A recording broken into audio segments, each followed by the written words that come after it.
Hello and welcome back to the stream. My name is Dan, and today we're playing Elden Ring. On today's episode, we will continue exploring Liurnia of the Lakes? I can never remember how to pronounce it. On the last episode, we have beaten Godric the Grafted. So, yeah, there's a few more things we could do around Limgrave, but I think I'm going to wait for a bit until we level up a bit more, and then we'll go back to Limgrave. Okay, so we've just completed the Divine Tower of Limgrave as well. So yeah, the next step is to go to lake-facing cliffs and continue our way towards Liurnia. How are you doing, Lucky? All good? Ah, it's so friggin' warm in my room right now. I'm toasting. We are giving the grape to Hyeta, was it? I can't remember. I don't think there are any locations along this way. It's actually quite interesting because if you want to skip Godric and just make your way to Liurnia without having to fight him, you can actually go this way and just follow this cliff along the castle that way, and you'll find yourself here as well. We haven't spoken to the finger-reading crone yet. We could maybe do that before we go anywhere, because she is quite interesting. Well, never mind. We'll do it another time. So yeah, we are back in Liurnia. Hey, Lakakakakakakaka. How are you doing? Lakakaka. How's it going? I'm all good, I'm all good. How is everyone else? Apologies for the delay on the stream. Dinner has overrun a little bit. It took a bit longer to cook than I anticipated. But here we are. Here we are. There is a dude, yeah, there's a dude here. You're tarnished, aren't you? Then, perhaps you could spare some runes. Believe it or not, I studied glintstone sorceries at the Academy of Rea Lucaria. For a small donation, I'd be happy to share my knowledge. No, I'm not ginger. It's just my beard, literally. It's just my beard. I'm multi-flavoured. How are you doing, Ron? You all good? Good to see you as well. Okay, let's donate 10 runes to Mr. Baldyman here so we can learn some sorceries from him. Well, bless you, bless you. You're a true saint. My name is Topes. Presuming you're interested, I can teach you sorceries, as promised. Only, none of them are particularly great. I can sell you some stuff, but none of it is good. Would you like some? Let's have a look what he's got. So he's got the Pebble, he's got the Arc, and Starlight. To be fair, the Glintstone Arc is quite cool. When you are facing a group of enemies, you can just kind of wave that, and it's a very wide kind of a blade that just travels towards the enemy. It's pretty cool. One of the Glintstone sorceries of the Academy of Rea Lucaria fires a horizontal arc of magic that spreads outward. This sorcery can be cast repeatedly and while in motion, granted to sorcerers who depart from the academy to embark on journeys in order to fend off large groups of would-be adversaries. Fools often roam in packs. Let's have a chat with him a bit more. Apologies, friend. I'm afraid my meager sorceries are no match for your generosity. All right. I can tell you what I know about this place. That should help a bit. You've seen that structure to the north, towering over the water. That's the Academy of Rea Lucaria, where we study glintstone sorceries. Only its doors have been closed for quite some time now. After they declared they wouldn't interfere with the shattering, the Academy cast repelling seals on the east gate leading to the capital, and the south gate leading here. As you might have guessed, the seals are still active, making entry to the Academy impossible without a glintstone key. And so I'm stuck here. A fledgling sorcerer with little chance of acquiring a key. When they cast the seals, I'd just popped out. And now I'm uprooted from my place of learning. So his voice gave you a nick because it's so soft. I kind of get that as well, yeah. He's got a weird sort of vibe to his voice. Quite creepy. Let's ask him about Selin. Selin's the sorceress that we've met in Limgrave. You've taken an apprenticeship with Selin. Well, that is something. Selen was well known. The most promising sorceress in the history of the Academy. I followed her at school. But there may as well have been an ocean between us. But Selen was expelled from the Academy, accused of unthinkable treatment of certain sorcerers, under the name of the Graven Witch. I still don't believe the accusations. The illustrious Selen would never do such things. Graven Witch. What a cool nickname that is. About the Glintstone Key. Why not find yourself a glintstone key? Without one, you can't pass through the Academy, and you'll never reach the Erdtree capital. And if you find an extra glintstone key, perhaps, once you've tied up all your loose ends, and I can be very patient, would you consider donating it to me? I know it. I'm a bluntstone. Nary a hint of talent for sorcery. But still, my place is at the Academy. Oh, he's so rough on himself. If I ask him the same question, will we get another dialogue, or is that it? Find yourself without one, and you'll Alright, yeah, it's the same thing. Yeah, so we need to find 2 glintstone keys. One for us, one for him. Sacred tier, so I think that allows us to upgrade our flasks so we get more healing from it, from each flask. I don't think there are any locations behind the church. Let's have a look at the view, though. Because again, we can see where we started the game. This is where we got killed by the big spider, I think it was. Is that it? Actually, no, I think that's something different. Or maybe it is, I can't remember. Where do we get a map fragment from? So there is the map there. Let's go and get it before we start exploring, because having the map makes it so much easier to plan your path ahead. By just looking at some of the key locations I can see on the map and going to explore them, rather than just walking in, you know, circles blind. But we do have a cemetery here. Let's have a look around.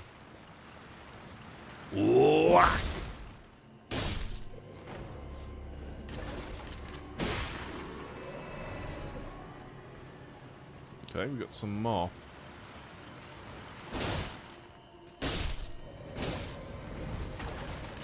Oh.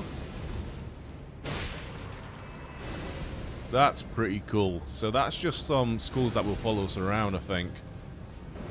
Yeah, let's, wow. Boom.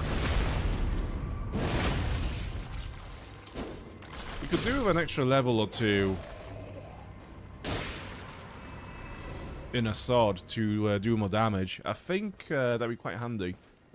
Yeah, normally it took about 2 hits to kill an enemy. Now it takes 3, so we could definitely do with an upgrade.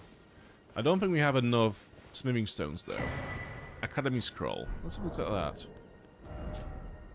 Scroll of the Academy of Lucaria, the Glintstone Sorcerer's place of study. Can be given to a learned sorcerer to gain access to the following sorceries: Great Glintstone Shard and Swift Glintstone Shard. So we could give that to Selen to unlock more spells, but we're not really learning spells at the moment, so we can kind of keep it for now. And maybe one day when we want to learn some sorceries, we can go back to Selen and just give her all this, all these scrolls all at once.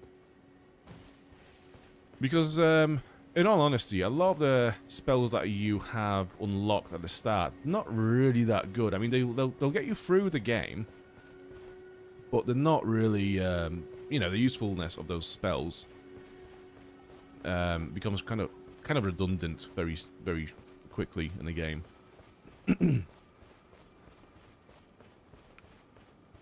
Okay, so the map fragment is some distance away still.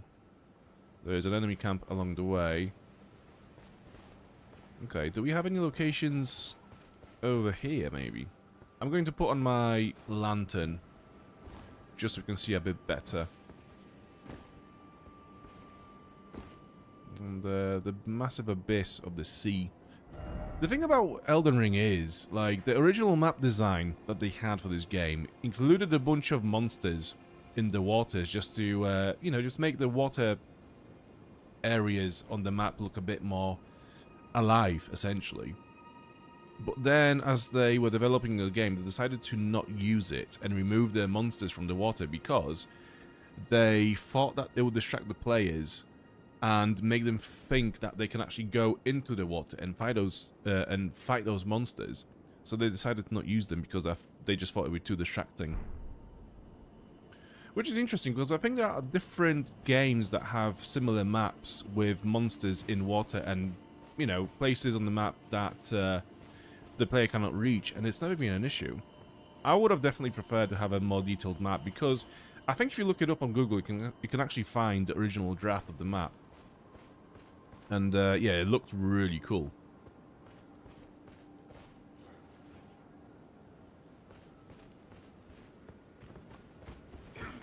Whack!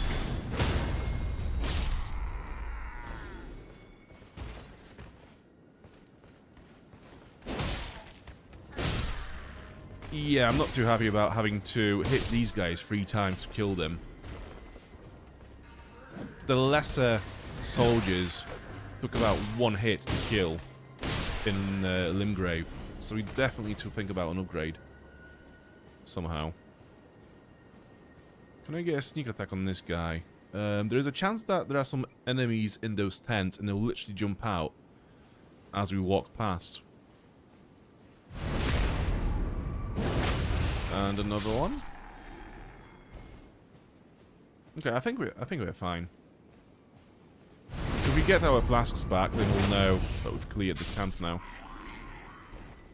We didn't get our flasks, so there must be some more enemies around. Let's have a look through the tents, though. Look for any loot.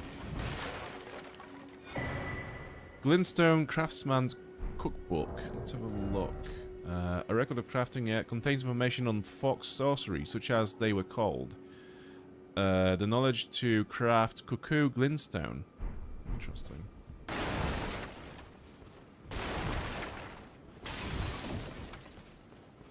So I think that's all there is in that one. All there is in that one. Maybe through here. There's something here. Smoldering butterfly, a crafting item. Wow, that's very exciting.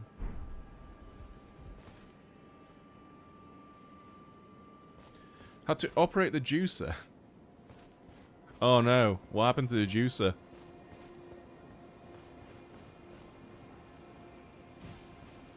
To be fair, I need to operate my PC at some point and install the new parts for it that I bought.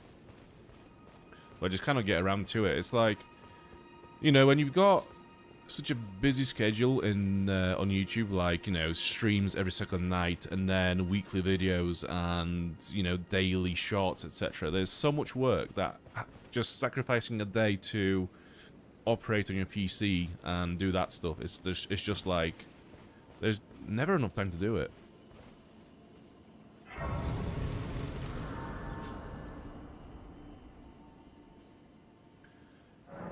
The juicer is in stabilized condition. Very good. That's good to hear.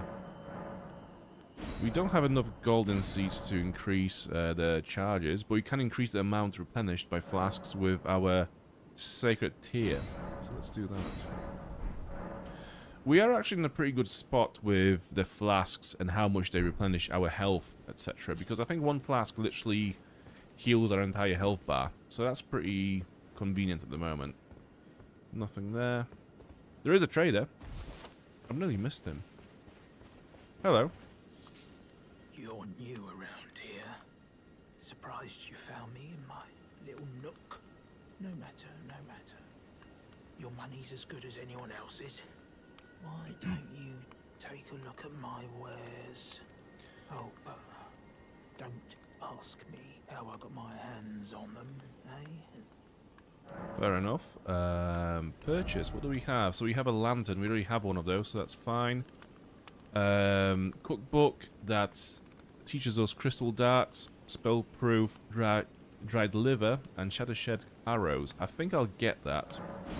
It's good to have those things, because you never know when you'll need to create one of those consumables. Smithing stones, we do need some to upgrade our sword, so I'm going to go ahead and buy all of those. What can I sell? Do I have anything to sell? I have got 8 of those, so I'm going to sell all of them. 4 of those, I'm going to sell all of them. and 2 of those. I'm going to sell all of them as well. So let's see, we've got nearly 10,000 runes now. Let's have a look if we can level up. Not quite, but we're not far off, to be fair. I think we've got some items we could sell to him. Like, we've got duplicates of the same armor pieces, I think. Back again, are we? Not everyone can tell how good my wares are. You've a discerning eye, you have. The juicer lives, but will never play piano again. Oh, that's sad. I'm sad to hear about the end of your Juice's musical career, as it were. Okay, what do we have and where do we have it? Right, so we have a bunch of those swords. We don't need 3 of those, do we? That's all fine, that's all fine. All of these are good. This is all good also, but we do have some duplicates in armor. Like, yeah, those hoods, for example. We don't need 2 of those either, or 2 of those. That's all good. That's all good. Yeah, other than that, I think we are fine. We're nearly there, to be fair. I'm going to sell all of these rune fragments to him as well. We definitely don't need those when we have that.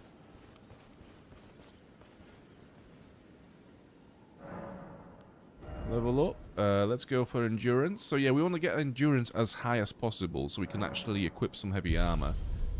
And again, it will allow us to do more moves before we have to wait to regenerate our stamina, which is always handy. So let's have a look at equipment. Can we equip this? No, it's still heavy load. What about other pieces? So we are already equipped with the best things that we have. It's just that. Any helmets? We could put this on, Exile Hood, and that gives us some nice negations. And it's still in medium load. So yeah, let's go for that. I'm also going to wait until morning. I don't want to travel at night.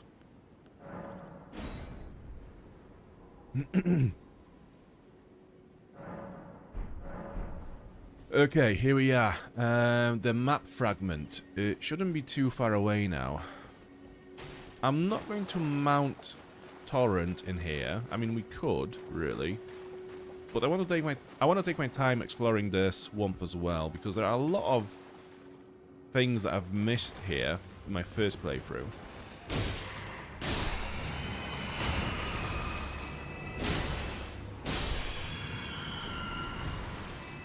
Yeah, those guys are pretty cool. I'm gonna climb on this and see what we can see from up here. Not much. I mean, the map is still some distance away. There it is. We got another one. Oh, we got a few of those crawling enemies. I'm gonna throw my fire pot at them. Whack! Okay, that was good. That was a good throw. Down you go. Okay. So here is our map, Liurnia, East. Let's have a look at what it says. Map of Liurnia's eastern region. The majority of Liurnia, known for its vast forests and ever-present fog, is sinking into a lake. The eastern coast is home to a high road running north and south. So I think on this episode we will stick to this road and just see what's along this way. And it takes us all the way up here. Wow, that's actually that's actually a massive bit of the map. But yeah, let's go back to lake-facing cliffs, and we'll take it from there.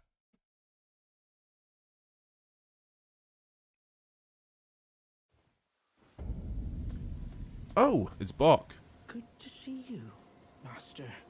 Do you remember me? Bok, the demi-human. Yeah. You helped me before and retrieved my sewing needle. Please, Master, allow me to serve you as your seamster. I can't make nothing from scratch, but I'm happy to make adjustments to your garments. Yeah, I mean, you're the guy that was pretending to be a bush, right? Don't tell me. Actually, let's see alter garments. What does that do? So we can alter the garment of commoner's simple garb, which is not really much of a help to us. We'll just leave it there. Yeah, don't tell me what. Master, I was wondering, do you ever make adjustments to your garb yourself? I would, well, rather you let me do the job when possible, please. I don't ask anything in return, you know, and, well, I am your personal seamster after all. So, what he's saying is, we can do his job ourselves, but you just prefer us to find him to do it instead. We can literally alter our garments at any site of grace that we have. So, he is quite useless. Can I actually go down this way? I don't think I can. What about if I jump onto here? Okay, this might be the way. Whack! Nope. Don't fall off. Let's try to go down to this one. Okay, good. We should be fine to jump off now. There we go.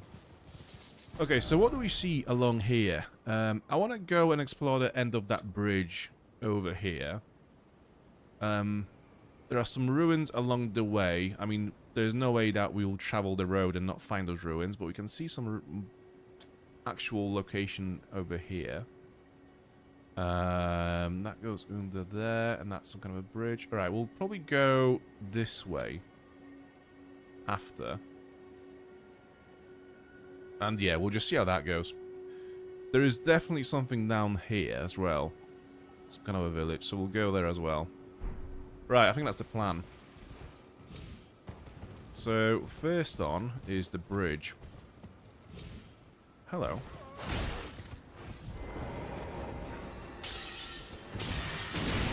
Oh, they've got those things. Fuck me. Right. Come on. Oh my god. That is such bullshit. Who's throwing them? I know it's not you, but I'm gonna just get rid of you smaller guys first, just in case you do have those glintstone thingies. I don't know where they are. Whack! Oh shit. Oh, fuck.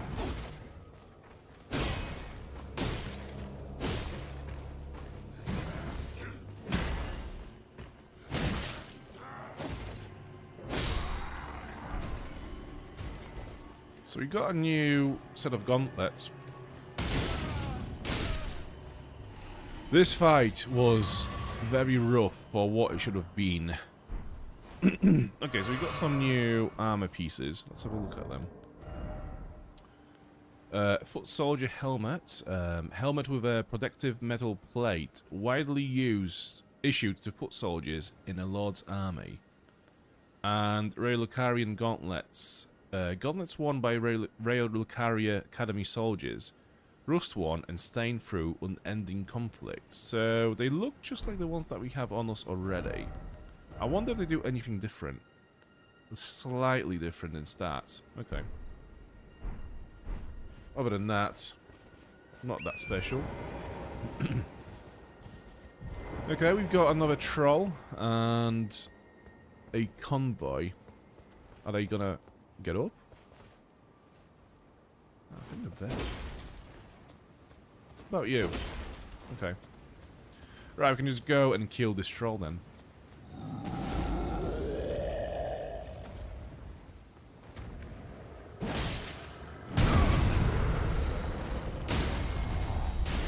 That was quick.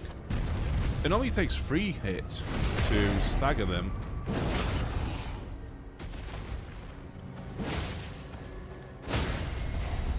Okay, I'm not sure what's happening. I don't know how I become so much better at staggering these trolls, but I'll take it. Definitely.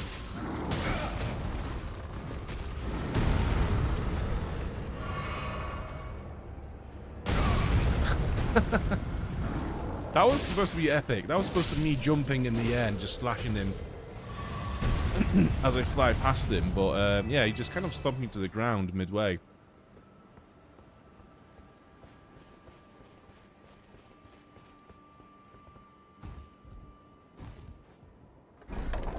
What do we have?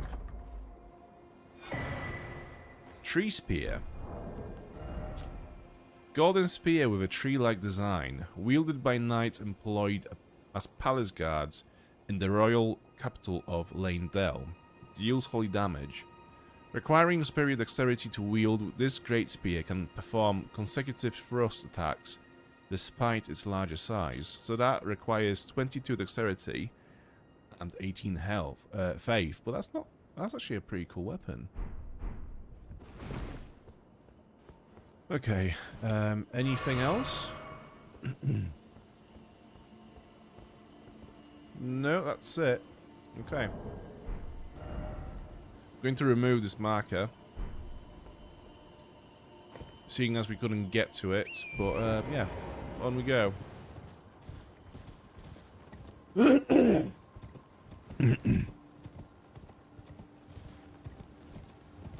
I'm just trying to keep an eye out for anything else we could find on the way.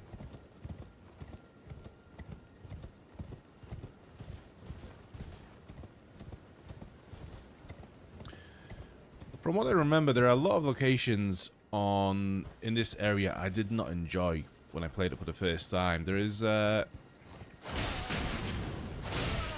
don't remember what it was I didn't like about them. It's just they were just awkward to explore, I think, and yeah, we'll have to see when we get to it. Oh, we have some enemies. There's one of the balloons and a sniper. Ooh, more than one.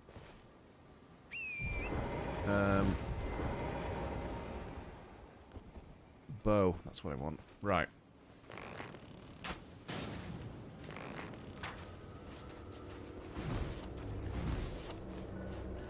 Yeah, that's not going to work, is it? I also need to re-equip my normal arrows instead of the fire ones, because that is just a waste of good arrows. And actually, before we do anything else, I'm going to just rest here. Actually, we won't rest here. We'll go all the way back to the base, the Table of Lost Grace, and see if we can level up our weapon.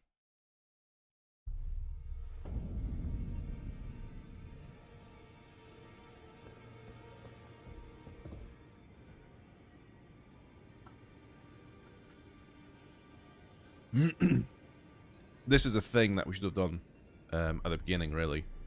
Come back here and speak with all the NPCs, because we've killed Godric, which is a big event in the world. So a lot of these people will have like new things to say to us. For example, this room is new. That's just been unlocked to us. We have 2 fingers in here. As you can see, literally 2 fingers. And one of the crones. Are you that new tarnished? You've done well. I am Enya, the Finger Reader. I interpret the words of the fingers, envoys to the greater will. Look there. The fingers tremble to welcome you, Shardbearer. Let their wisdom wash over you. Great Elden Ring, root of the Golden Order, anchor of all lands, giver of grace, wellspring of all joy. Until it was shattered, the tragic corruption of the Order has taken its toll. Across the realm, life lies in ruin, fallen to pieces. Foul curses and misery spread, unabating. But the greater will has not abandoned the realm, nor the life that inhabits it. So it is that the tarnished are guided by grace. Called to act, brave tarnished. Your great rune is a handsome shard of the Elden Ring. Seek another of its kind, to become Elden Lord and restore the Golden Order. Let the words of the fingers guide you. So again, these crones, they live forever. They pretty much cannot die. And the whole job is to read the fingers and interpret what they're trying to say through the little movements that they do, you know, with the fingers. That's the entire job. So most of this dialogue was actually coming from the fingers. You just kind of said them out loud so we could understand. Well, I see. A remembrance of gold has found its way into your possession. Demigods and even the creator of the champions are hewn by the Earth Tree upon their end into remembrances. They are valuable indeed. These remembrances yet house the power of their former masters. And should you wish to wield that same power, well, I will lend you the strength of the fingers. Do not recoil from my offer. The fingers guide us all. And you, Tarnished, you are here to take, are you not? Receive the power from Remembrance. With the Power of Remembrance menu, you can draw out the power of a remembrance's namesake. Each remembrance can provide one power. Once that power is claimed, the remembrance will be lost. So from Godric, we could get either his axe or his dragon hand that breathed fire. So currently we can only choose one, but there is a way to make duplicates of the remembrances, and that way you get both items.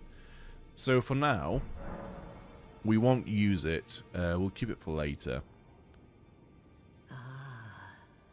Great runes are the stuff of demigods, the children of the goddess, Queen Marika. She who is vessel of the Elden Ring, tainted by the strength of their runes, her children warred, but none could become Elden Lord.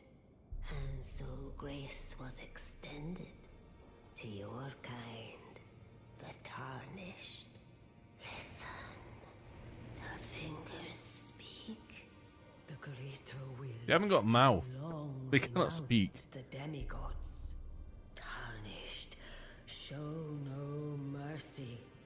Have their heads. Take all they have left.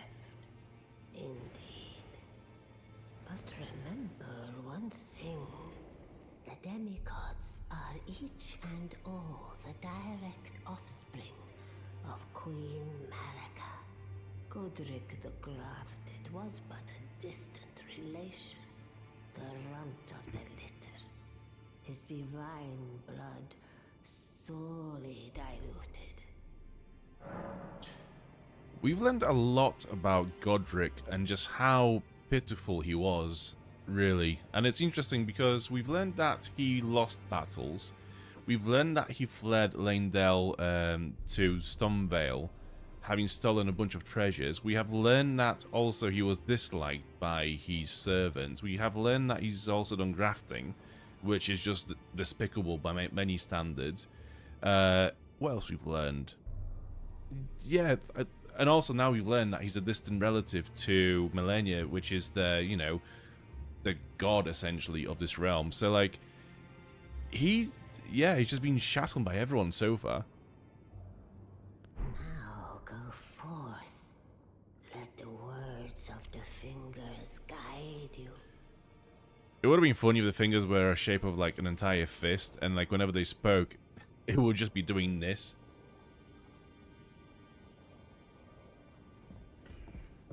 Yes, you must go and kill the lords to claim the runes for yourself. Yes, the great runes are very important and we need to find all of them to restore the great ring.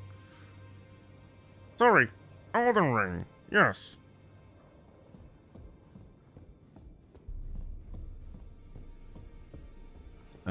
Oh, she's here now as well. What was her name? Greetings. Nice to see you again. My name is Roderica. I should have told you sooner. Isn't this place impressive though? The Round Table Hold, covert quarters of the Two Fingers, and gathering place of champions who vie to become Elden Lord.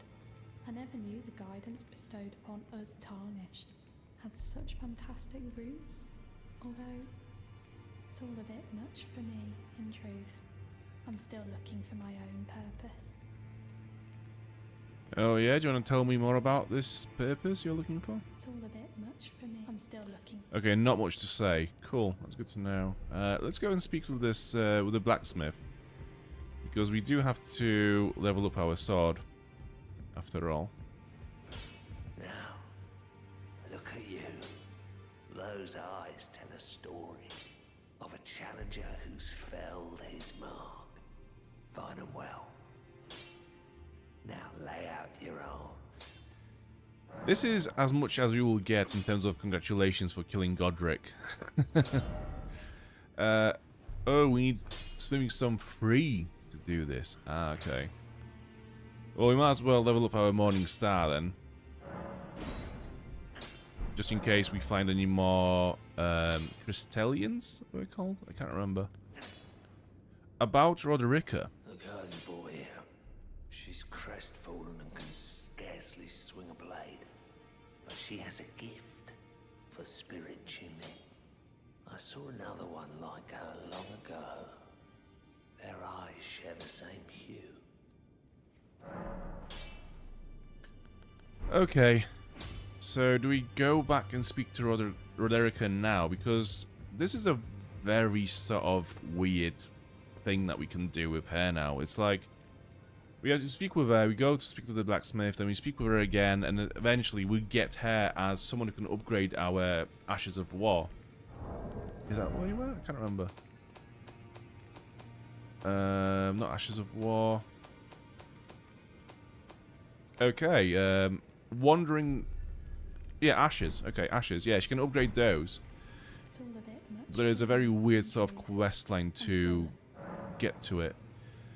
Tell her what the blacksmith said. You're telling me I possess some kind of gift? I don't believe you. But if I do have this talent, and goodness knows it would be my first, I suppose I should try to hone it, shouldn't I? I'll ask Master Hugh to teach me.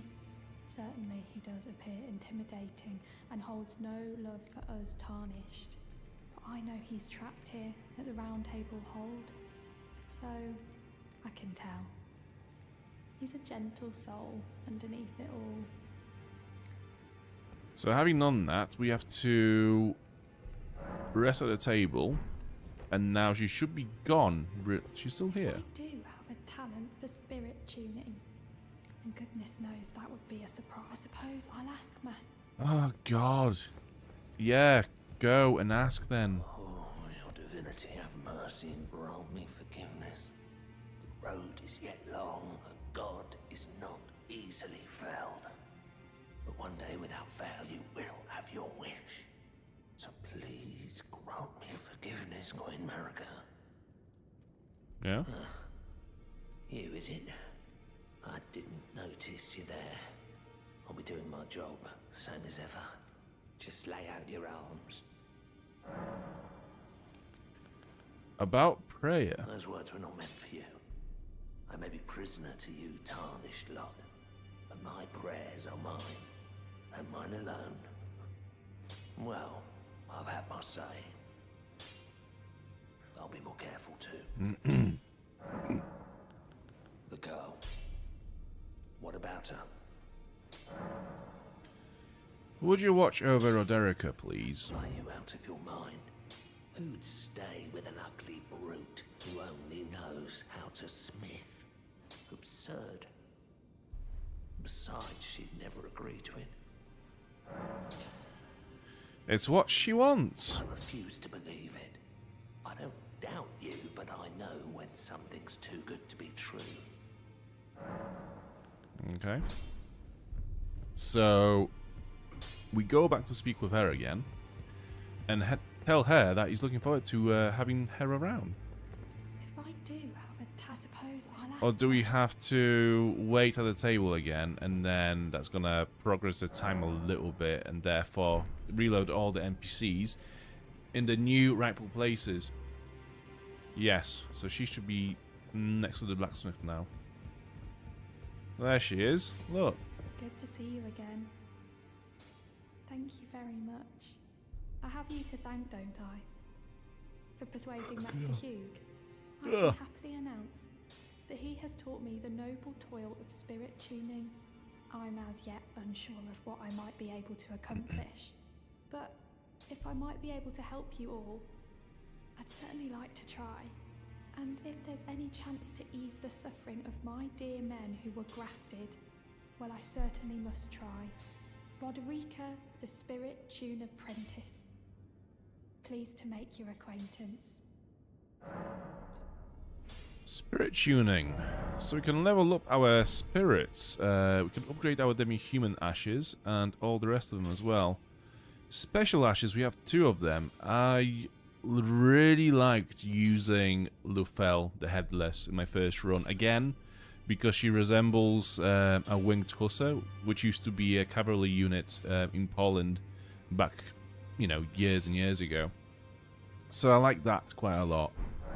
But do I actually want to upgrade them at the moment? Not really. One of the reasons is we haven't got enough focus to be actually able to summon her. So we have to put some points into the right stat for that to actually work. I do believe that Nephili, the barbarian warrior we've met in Stormvale, is here now as well. Or at least she should be. She's not. Can we open this? No. Do we have any Stonsod keys, actually? I think they are in this menu. Or key items. There we go. We've only got 1, so I don't want to waste it on here. But we can unlock extra parts of this keep with these keys as well. But when we only have 1, I don't want to waste it on here because we can always unlock this whenever we want to come back here and do it. Alright, I'm going to speak with... Actually, no, I'm going to speak with Fia as well. I think she will have a new dialogue line as well. I am pleased to see you again. Bet you Would you are. like me to hold you once more? Sure, go on then. Now, come closer.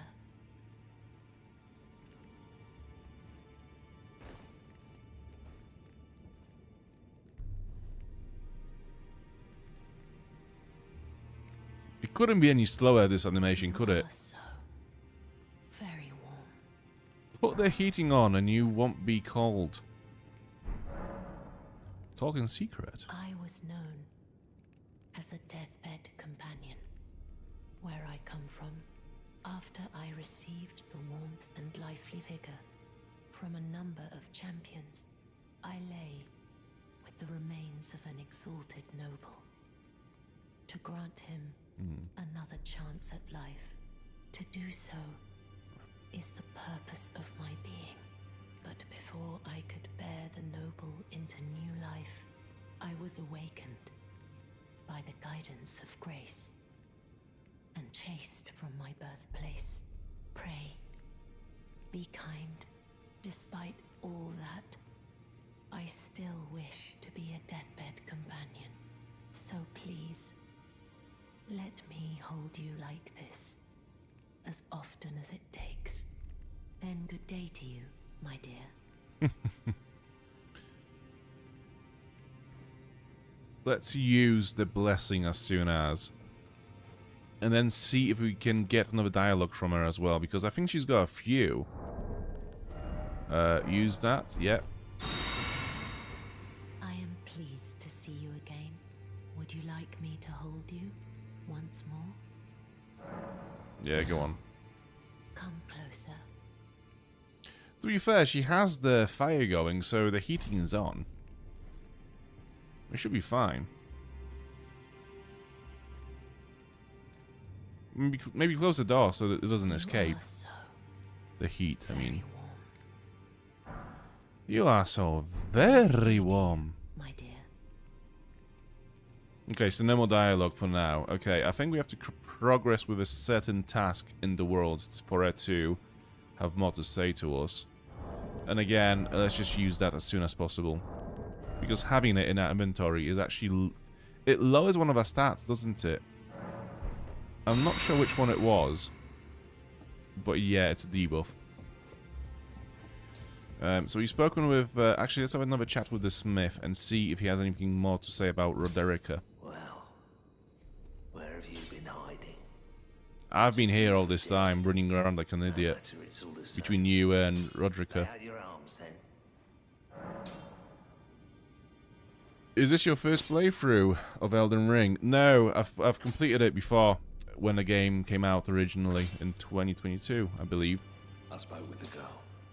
She has a gift. So yeah, there's a lot of things I have forgotten since playing it for the first time. I'm indebted to a And I think there are a couple of spiritual things that I actually mother. missed completely It was my all first I could do playthrough. to honor her. I'm sorry I doubted you.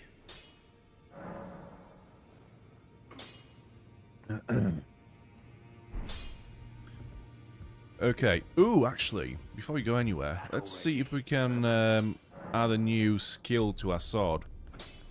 So, Ashes of War. Onto our greatsword, yeah. What do we want?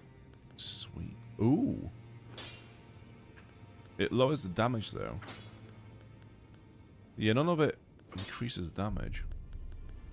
Although, that's interesting. So, Ash of War Stamp, Wild Strikes, and Ground Slam, it all actually increases the scaling of strength with this weapon. But it reduces their baseline damage as well. So what's the baseline? 183 and 40 from the scaling. So actually, it balances it out quite a fair bit. So what do we want? It'll have to be between these three. Stamp, Wild Strikes, and Ground Slam. Wild Strikes, what does that do? Swing armament with Wild Abandon. Hold to continue swinging. Can be followed up with a normal or strong attack. Yeah, let's go for that. And we will go for heavy because that... Oh, actually, one sec. So if I do, for example, this, and I go for heavy...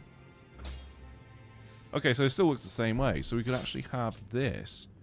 Bloody Slash. Blood Oath. Skill granted by the Lord of Blood. From a low stance, coat the blade in your own blood to unleash a rending blood slash in the wide arc. Ah.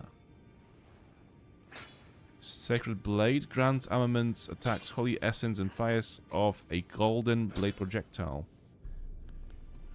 I wanna see what this these wild strikes are like. Actually, let's go for that. Cool.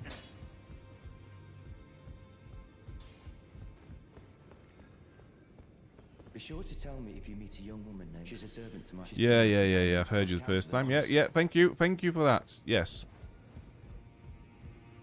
Ah, we meet again after all. I apologize for any offense given by my bearing, but I'm quite unable to move, you see. So, what do you need?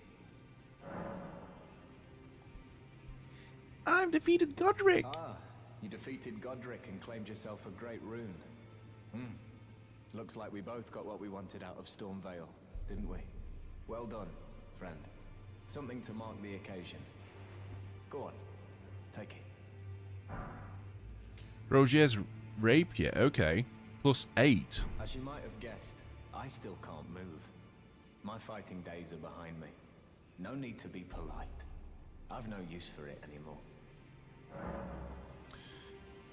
Wash your blade in blood. Some Lady Maria flashbacks. I mean, yeah, it's like, what would actually coating a blade in your own blood do in terms of, like, boosting the damage, right? It's like, I will defeat you with the power of dramatic overacting. About D. Ah, so you've met D. Dee is an old friend. We found ourselves journeying together for a time, bound by our exploration of death.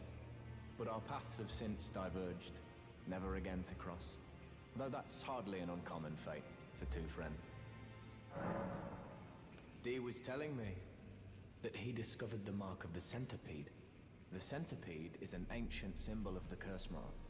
As long as whoever finds and uses it is not nefarious by nature, then we may be able to form an alliance. If only I could speak to them in person. And if they were like you, all the better. Okay, so we can get some sorceries from him as well. Which we won't do because we are not a sorcerer. At least not yet. I don't know. What do we need for... well, what do we need to increase to be able to use the dragon spells? Was it arcane? Faith 15 and arcane 12. So it's arcane and faith. Okay. Sorceries used intelligence, I think. What can I do for you? About Rogier. Are you acquainted with a man named Rogier? Yeah, he just sat over there, literally. The piteous I don't know if you missed him. You are facing the... He was a formidable spellblade in times past. Don't let his easy air deceive you. He was wise beyond his years, stout of heart and clear of mind. No more, though. You see, now he's a dumb fuck. Ravaged by thorns, muttering and rambling, like he's half dead already. I can't stomach to watch. He's supposed to be your friend. Well, the lesson, friend. That's how you end up when seduced by those who live in death. When grace is sullied, it rots people from the inside. Breaks them. Breaks them. Incantations. So that's what we learn with faith. And intelligence, apparently. You're still here. Ah, you appear to be doing well. Very good. Well then, would you like to learn an incantation? Not really. But I could give him a prayer book. I won't do it, no. There is a one NPC in this game which can teach you both incantations and sorceries. So I'm going to give those books and scrolls to him, I think. There she is, Nephili. You again. I thought you'd receive a summons to the round table. Nephili Lu. We met at Stormvale. Yeah, I'm I glad know. to see you here. I have something for you. I found it in Godric's grafting grounds. You were the one to defeat him, I would hazard. Make good use of it. I don't intend to make a habit of scavenging corpses. Arsenal charm, okay. What does it do? An iron charm that resembles a mass of weaponry. Boost maximum equip load. Oh, we could use that to wear heavy armor. This talisman was derived from an unusual greatsword, once wielded by a hero hungry for vengeance. Okay. And a rapier. A piercing sword of superior quality, featuring intricate ornamentation. Signature weapon of the sorcerer, Rogier. High dexterity is required to wield the blade to its full potential, but mastery is a sight to behold. Characterized by a flowing style which excels in successive attacks. Okay. So that is dexterity 17. We could use it, really. If we wanted to. Huh. And the traders. Okay, let's speak with... what's his name again? I can't remember. You've received the wisdom of the two fingers, have you not? Then I bid you welcome, as a true member of the Round Table. I am known as Gideon Ofnir. Gideon, of course. As a tarnished who wishes to stand before the Elden Ring and become Elden Lord, I am accumulating knowledge. To be all-knowing. You now belong to a select group of fellows. As such, I ask that you remain constant. I shall remain constant. You'll be after more great runes now, eh? Then as your fellow, allow me to divulge a little knowledge. The inheritors of the Great Runes, the Shard Bearers. We of the Round Table know the location of 5 of them, including the one you defeated. Godric the Grafted, Lord of Stormvale. General Radahn, who fought Melania and her rot to a standstill in the Caelid Wilds. Praetor Rykard, Lord of the Volcano Manor of Mount Gelmir. Morgoth the Grace-Given, Veiled Monarch and Lord of Leyndell. And Renala, Queen of the Full Moon, ruler of Rhea Lucaria's Academy. You'll still be after more Great Runes, won't you? Renala is the next one on the list because she is in Liurnia, and that's where we are. So let's ask about Renala. The Academy of Rhea Lucaria lies to Limgrave's north, towering over the mist-laden lands of Liurnia. Renala is queen of the Carian royals, who govern the Academy. But Renala herself is no demigod. Her beloved Radagon left her to become Queen Marika's second husband, taking the title of King Consort. The Great Rune dwells within the Amber Egg that was Radagon's gift to her. Okay. On that note, I think we have spoken to everyone now in here, so we can move on with our adventure. Yeah. Where are we going next? So I'm going to remove this marker because that was the map, and now we do have the map, so we are fine. Liurnia Highway South. The next step is some kind of a ruin along the way. As always, we will not travel at night because that is scary stuff. So let's rest at the site of grace. Last time until morning, yeah.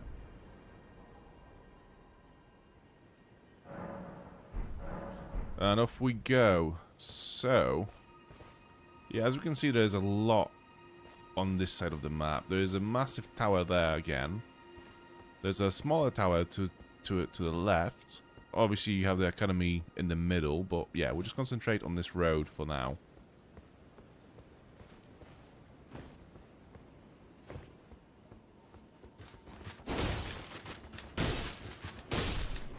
I'm going to use the wild strikes. Oh, it's that. Yeah, of course it is. I mean, it is cool. I think it would come in handy at some point.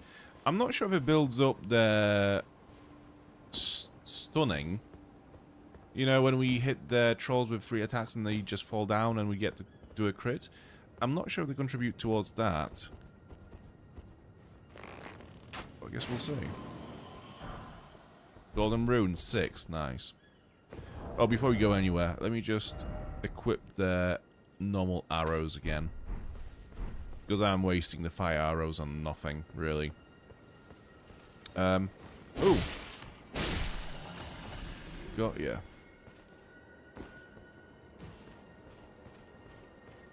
We have another balloon. To be fair, I could just use... that instead. Let's have a look. Where are they?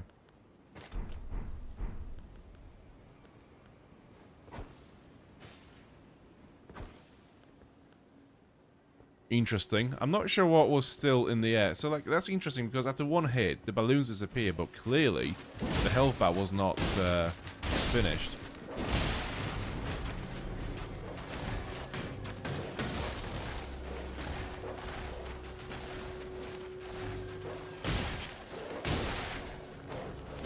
This is not going well. This is... My timing is all over the place.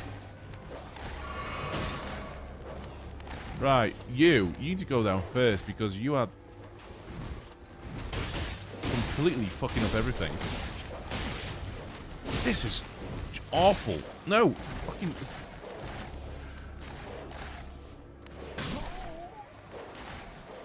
I was blocking, right? I thought I was blocking. Clearly the game didn't. Interesting.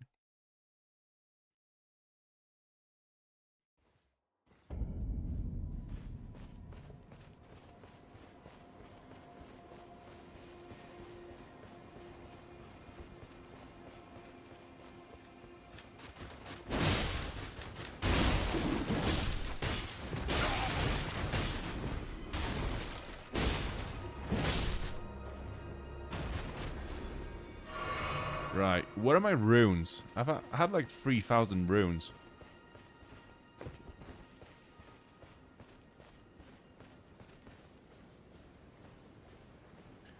I do hate those marionette soldiers, I have to say. Like, the weird assault rifle, like, speed at which they shoot is, in hell. Again?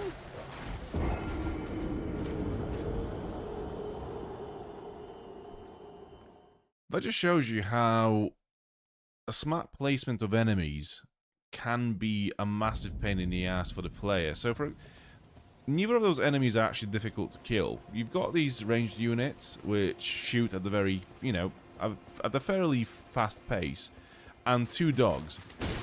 They're not that difficult when alone, but put them together and suddenly you're suppressed by the shooting and attacked by the dogs from both sides.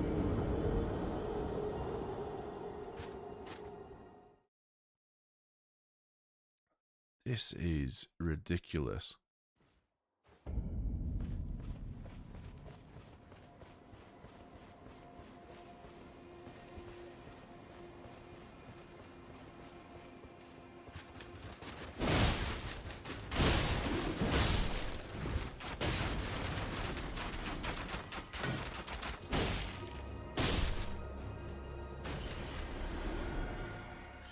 Okay, these 3, I'm going to use the same tactic as I've just done now, and that is to run between them and go for a massive heavy wham. So that seems to work quite well. If you would stop and just equip your fucking shield again, that would be ace. Oh my god.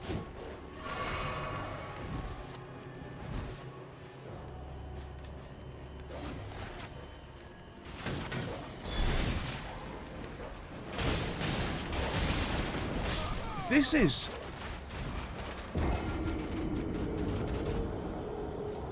I can't believe this.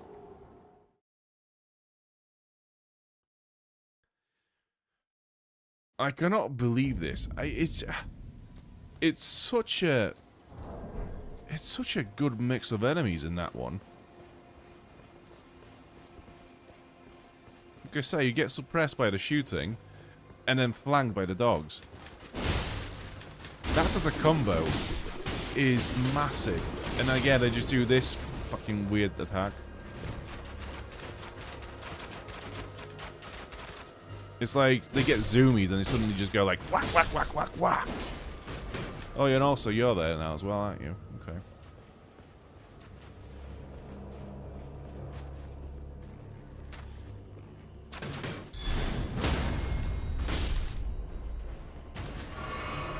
Jesus fucking Christ. Right, I'm not moving a single step north until I kill this group of enemies as well. I am not going to be defeated by this group of enemies.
Oh, fuck off with your missing.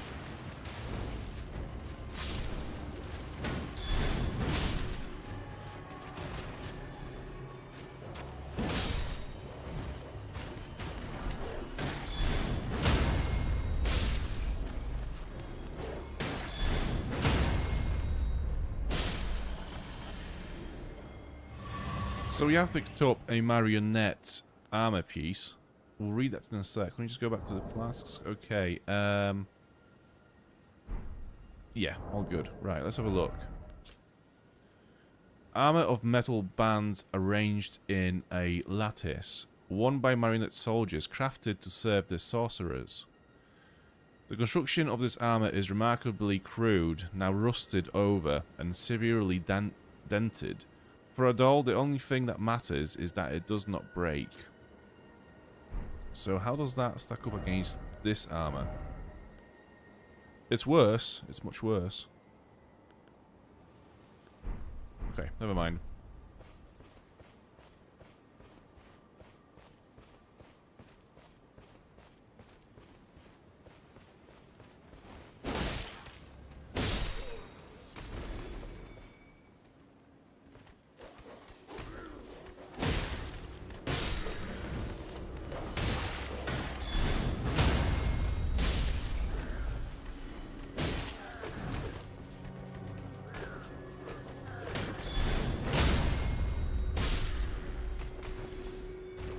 I appreciate how the enemy's blade went through its companion who was in front of him and still attacked me while I was attacking them. That was great, I thought. That was really nice.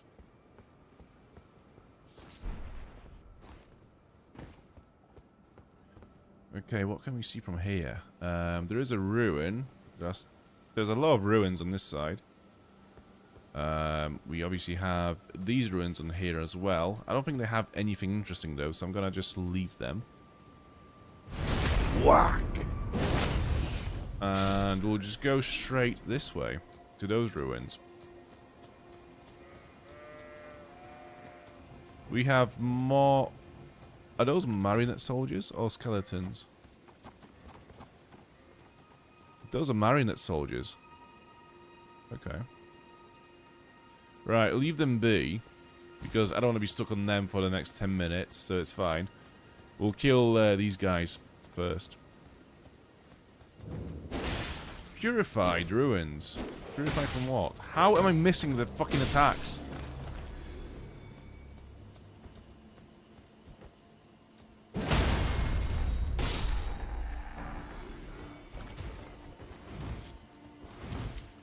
I'm going to bet that they have those annoying glintstone grenades. Yeah, there's one. I think every soldier in this area will have those glintstone grenades, to be fair. Because that's what they all were equipped with by the sorcerers when they went on the duties. Ooh. Basement. Right. Is this going to be a boss or treasure? Let's have a look. Treasure. More treasure. Shaburi grape. Okay, so another one of those eyeballs. That we give to Hayeta, I think it was. Two Fingers Heirloom. Let's have a look at that. A talisman engraved with the legend of the two fingers. It raises faith. Fingers cannot speak, yet these were eloquent. Persistently did they wriggle, spelling out mysteries in the air. Thus did we gain the words of our faith. It kind of looks like, actually, if you look at it, it looks like those monsters from Silent Hill 2. You know those weird monsters that have a pair of legs and a pair of arms and nothing else?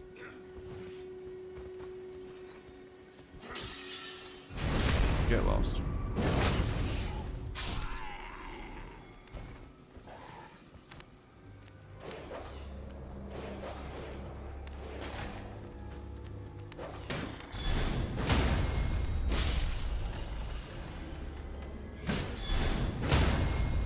I do appreciate you not blowing your horn to alert everyone around you. That was very, that was a weird behavior from them. I think they normally blow the horn before they do anything else.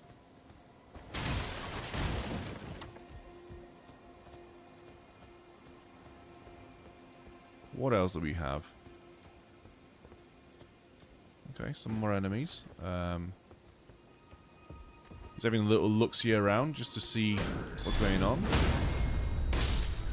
Death is going on. That's what's going on. We've killed everyone here now. We got our flasks back. And I think the basement was all there was to this location in terms of rewards.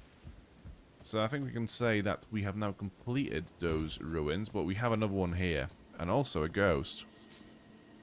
Who looks like he's been frenzied. Come out, one and all, from the darkness underground, and let us offer unto the maiden our eyes. I mean, if your maiden is asking you for your eyeballs, I'd probably say it's a bit much. I'd probably say it's about the time... I'd say it's about the time, you know, you start seeing other people. Where is the maiden? I think she's around here somewhere. I remember one of the locations being, I think down there, maybe? So we can give her another grape when we meet her. Oh, there she is, look. Hello? Is someone there? Nope. Would you donate any Shaburi grapes in your possession to me? I'm on a pilgrimage in search of the distant light. And when I eat one of those grapes, I can feel the light in the back of my eyes.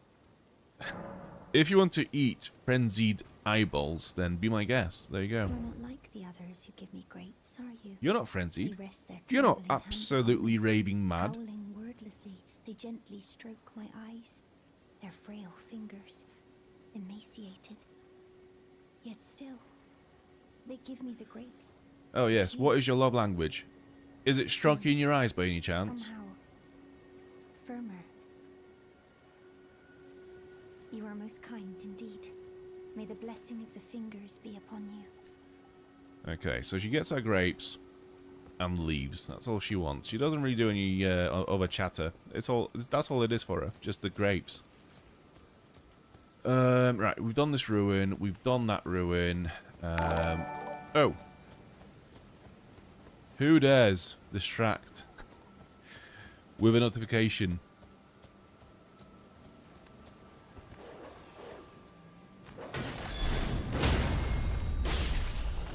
I will whack you back.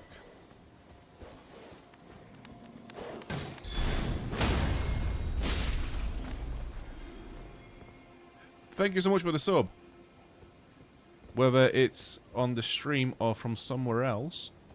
Whether you know it or not, essentially. Thank you for the sub. Mushroom. Okay. Yeah, the thing about these ruins is that they are actually quite massive. They just spread out across this whole place. Oh, there is a teleporter as well. I mean, the issue is, it might take us somewhere far away, and we might not be able to come back here. So let's just have a look if there is another site of grace up here somewhere we can use.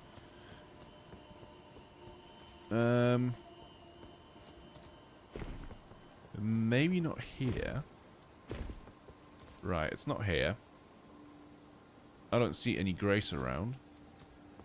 Oh, there it is. There it is. Okay, let's go and touch it. Let's go and touch grace once again.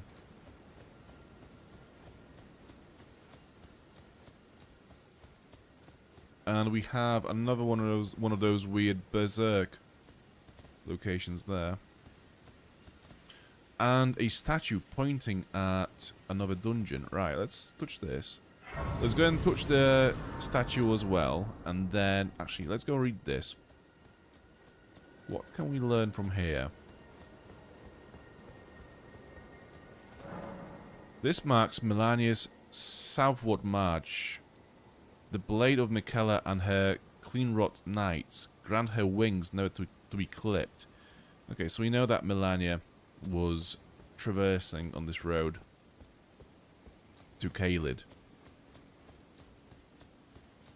And now we'll go and uncover the next dungeon before we go for the teleporter.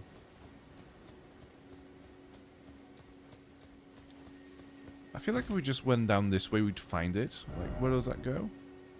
Yeah, it's going to be like down there, so it's not really a mystery, right? But since we're here, we might as well. Yep. It is that way. Okay, cool. Torrent. Let's get on Torrent and go back to the portal.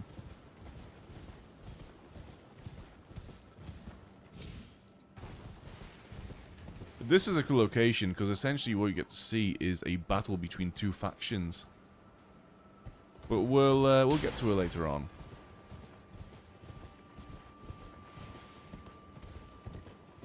So, where do we go from here then? Let's travel to another location.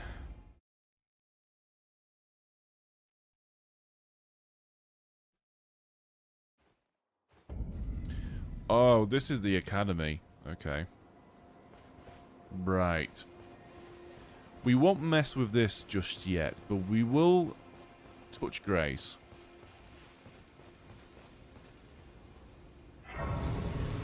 Just for context, we are here now. And we were there. Okay. Let's go back. We'll leave the central Liurnia location for another stream, I think. I think the stream will be just all about the eastern side of Liurnia, which is here. Okay, let's go to the dungeon. To the... Well, I think it will be a catacomb. I think that's what those statues point at.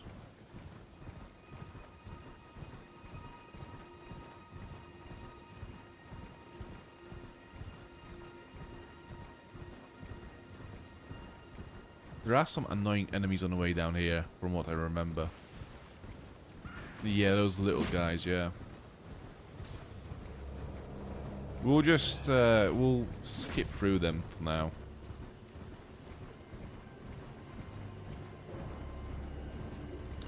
Okay, where is the catacomb? Lantern? There we go. You can actually see now. Oh, who's this? Somber smithing stone. Cool. We're not really using any magical weapons just yet, though, so we don't need them for now. Where is this catacomb? Is it lower? No.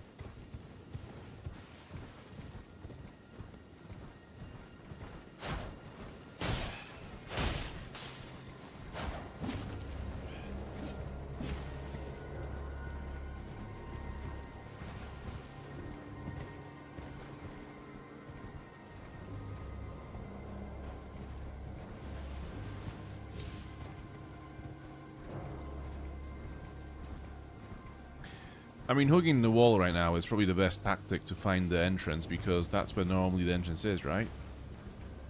Alongside the wall.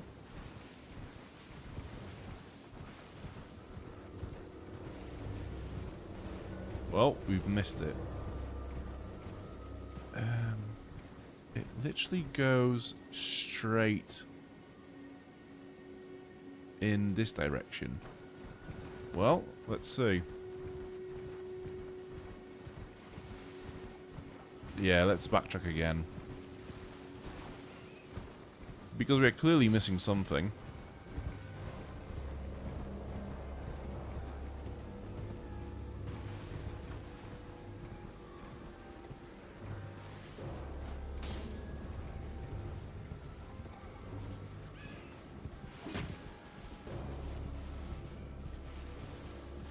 Where is this fucking thing?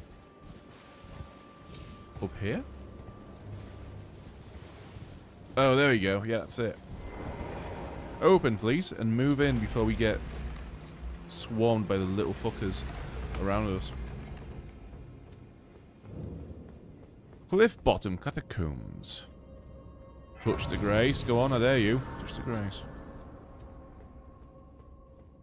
Right.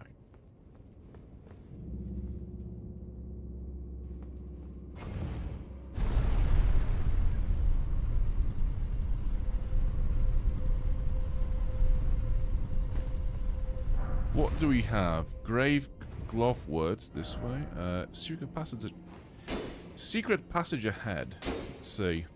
Lies.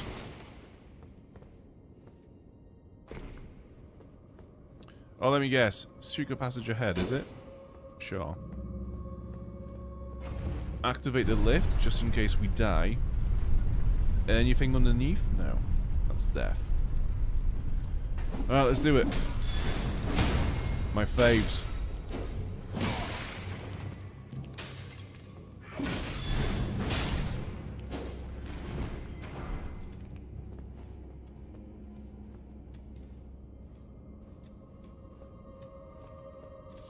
There are so many of these catacombs in this game, it's actually very difficult to remember which one is which. Like, I have absolutely no recollection of which one is where.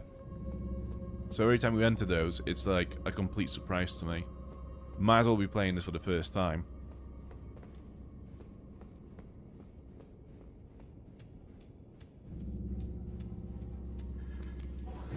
Oh shit.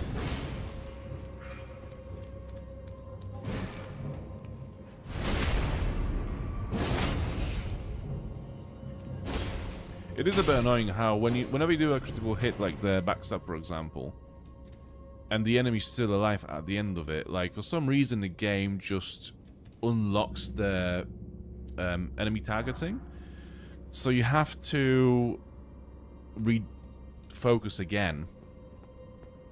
It's very weird. It's confusing because it makes you think like you've killed the enemy, but you look at the health bar and obviously there's still some health left. It's kind of unintuitive. So that goes down, that goes up. Okay. Let's go up first, and then we'll jump down. You can definitely jump down, yeah. What is that? What the hell is that? Oh, it's one of the demigods, is it? No, what are they called? The weird mutant creatures. Right, what is this?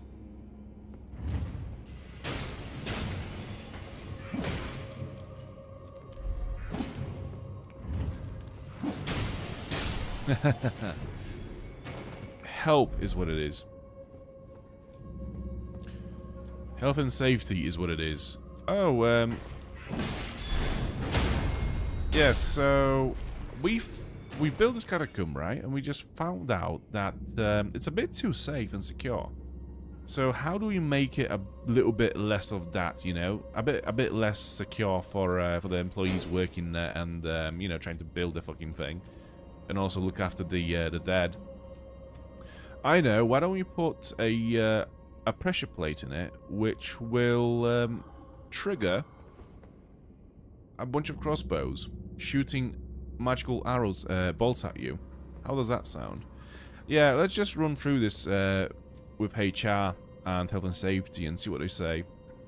2 days later. Yeah, everyone's happy about this. Yeah, let's go ahead.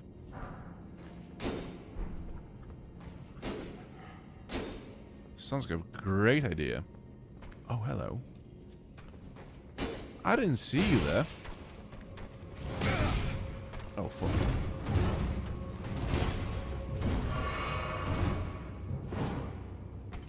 No hugs.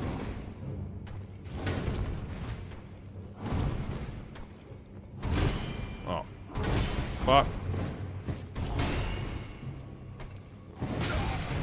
Why can I not... I really don't want to die.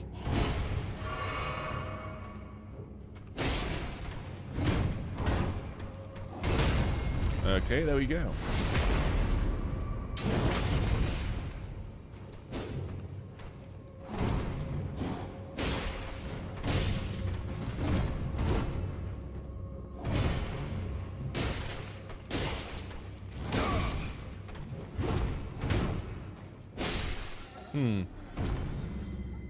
So this one had a bit more health than the one we fought in Stormvale. And it seems like most of the attacks stagger his animations. So if he's midway through an attack and we hit him right in time, it will it will actually cancel out his attack. So that's good to know. I'm gonna get this one with a backstab. Or not.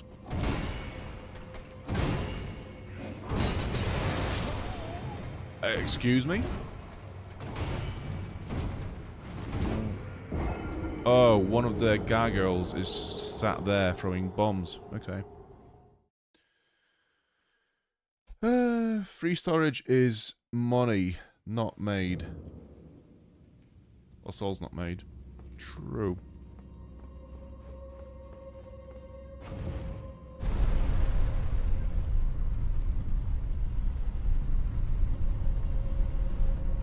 Yeah, I guess if you just have catacombs that are always empty, you're not really, you know, the KPIs are awful.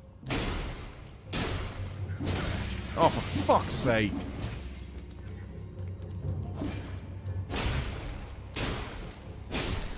No! I love it how they have those magical pots in here.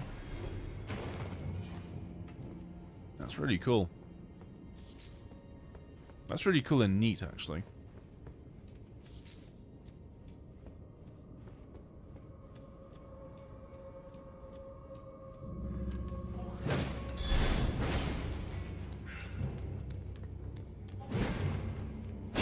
Yeah, it's kind of like Fallout, you know, Vault-Tec. It's like, yeah, we'll build some shelters for people just in case a nuclear strike happens.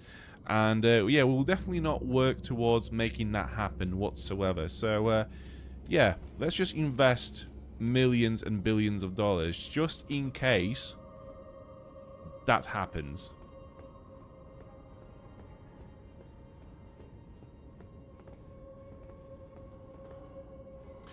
Oh yeah, Adam, how you doing? I'm always... I don't know why I cannot fucking talk today. Like, I just said, hey Adam, and I don't think I've said a single word while saying that. I've not said hey, and I've not said Adam. It sounded a bit more like, ugh!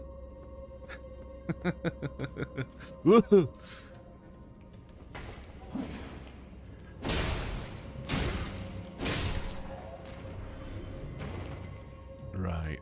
We have a big boy in here. I don't think he'll wake up and come behind us while we are going this way, right? Us fighting this guy is not going to wake him up. Right, before we engage with him, I'm going to go up and kill those little motherfuckers first, because they're fucking annoying. Yeah, I'm good as well, thank you for asking. Yeah, doing well. A little bit tired today, but that's fine.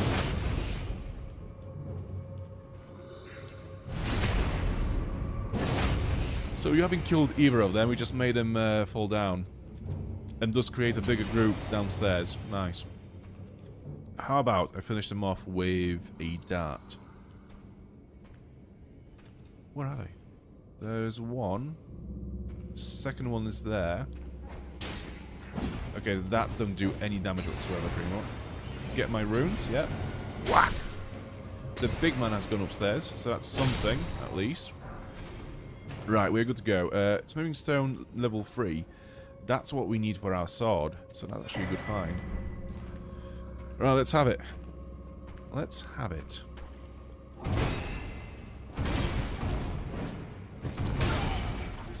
How can you miss all 3 attacks, you fuck?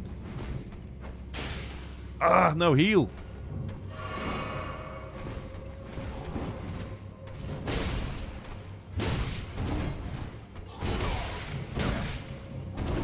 Oh my god.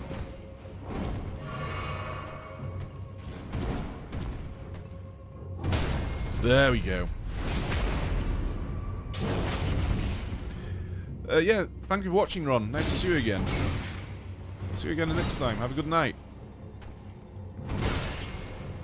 Oh my god.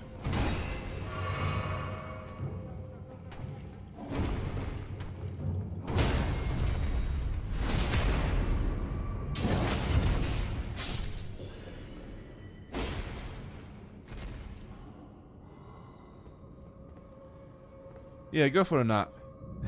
You look so comfy now. Does he have any underwear?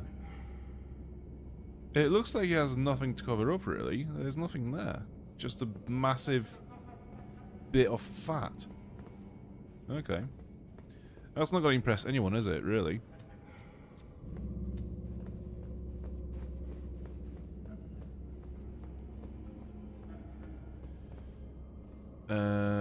Oh, yes. This place. Let's see what's behind this gate. So, I'm going to assume that there will be... Yeah, those guys. That was some absolute bullshit from the game. So, while that little pop-up saying that we've used our stun sword key was on the screen, I could not do anything. I was pressing buttons, they wouldn't do anything until the pop-up disappeared. Why in the fuck do you need to notify me about using an item that I've just had a little, like a different window, agreeing to use the item pop-up to let me know that I've used the item? I know, I agreed to it.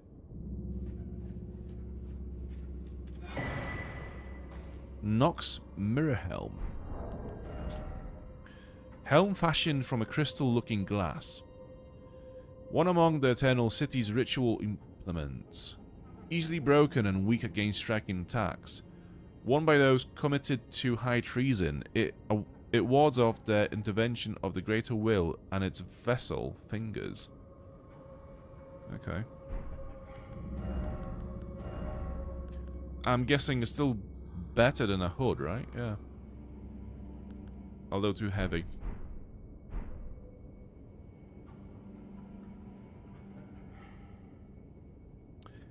I wasn't able to watch how the Godric fight went. How did it go? It went really well, actually. I think I killed him in, like, second or third try. Yeah, it was good. It was good. It was a good fight.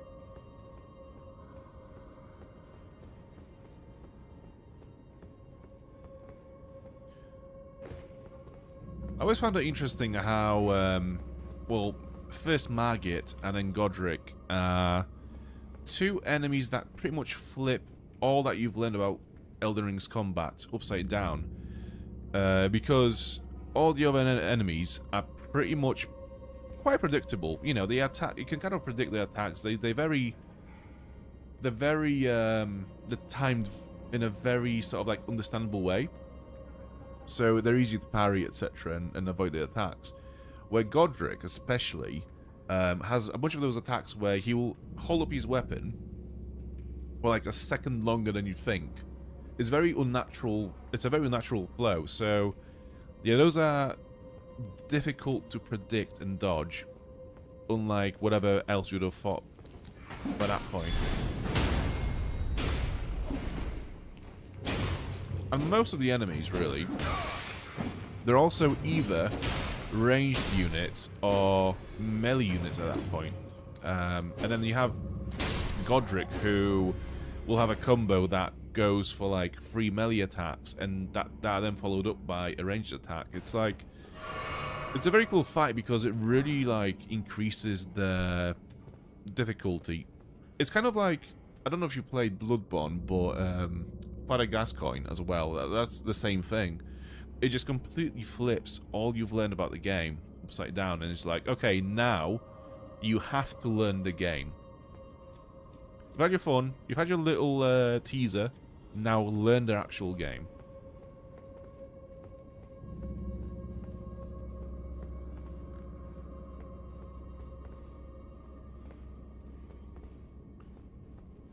Where? Oh, hello. How are you doing? You all good?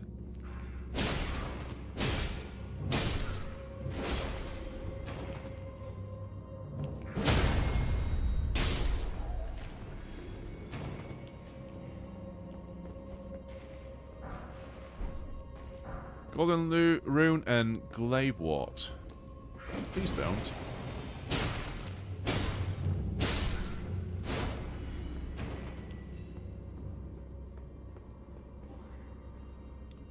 Okay, I see what's going on. We've got another pressure plate. We have 2 enemies. Have that. Whack!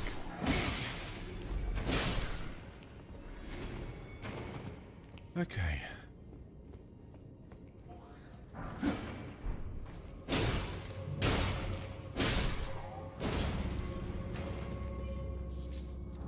What can we learn from the scythe? Let's have a look. A large scythe featuring a long, slender blade designed to reap. This weapon is capable of rapidly inflicting blood loss while also slipping through an enemy's guard. In the hands of a highly dexterous wielder, it is capable of striking fear into the hearts of any foe.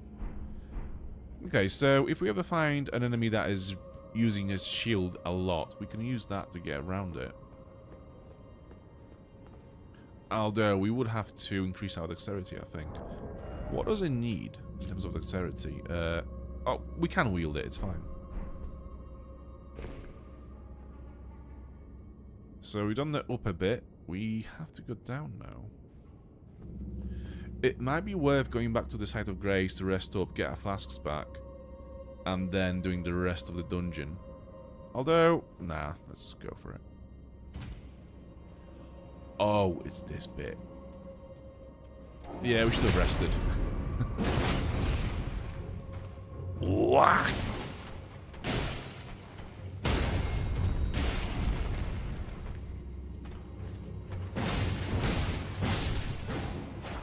I was kind of hoping that the wild strikes would stun them as well, or like, you know, stagger his movements like other attacks do.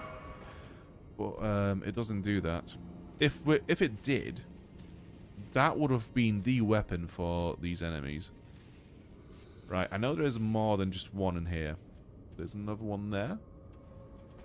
Which way is it facing? My way, obviously. Let's go around. Let's get a stealth attack on him.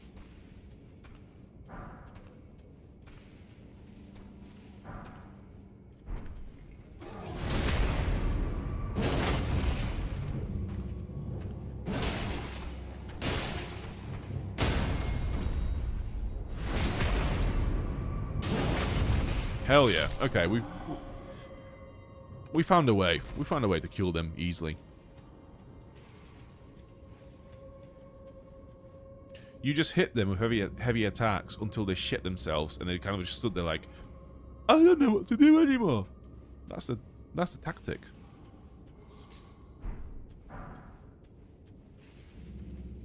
Right. I think there are two more in here. We can also use a trap to kill one as well. There it is. Where is it? Pressure plate is here. Okay. Yeah, that's very handy. And again. Hell yeah.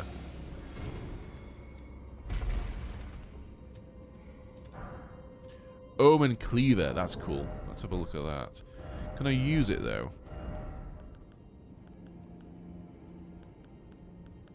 Where is it?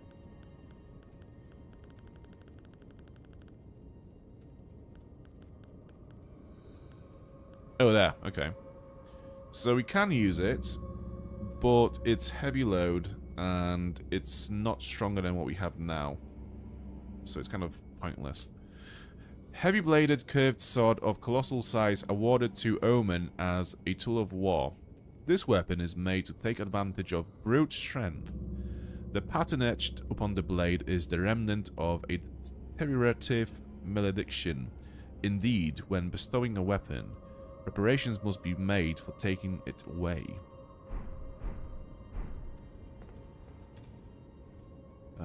So yeah, this way.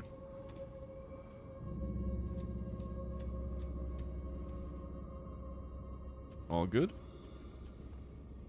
No more enemies, I believe.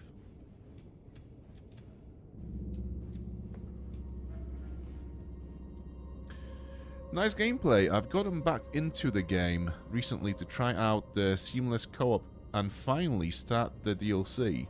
Man, this game never gets old. No, it doesn't. It's a classic. It's going to be one of those games that people will be playing for many, many years in the future still and not get bored of it. Same with Dark Souls, you know. Same thing. It's a classic. But yeah, thank you so much for the compliment. I've never played the DLC actually, so I don't even own it. So maybe when we get to it, yeah, if we get far enough in this playthrough, eventually we'll do the DLC as well. I've heard it is tough. It kind of scares me a little bit. I'm not gonna lie.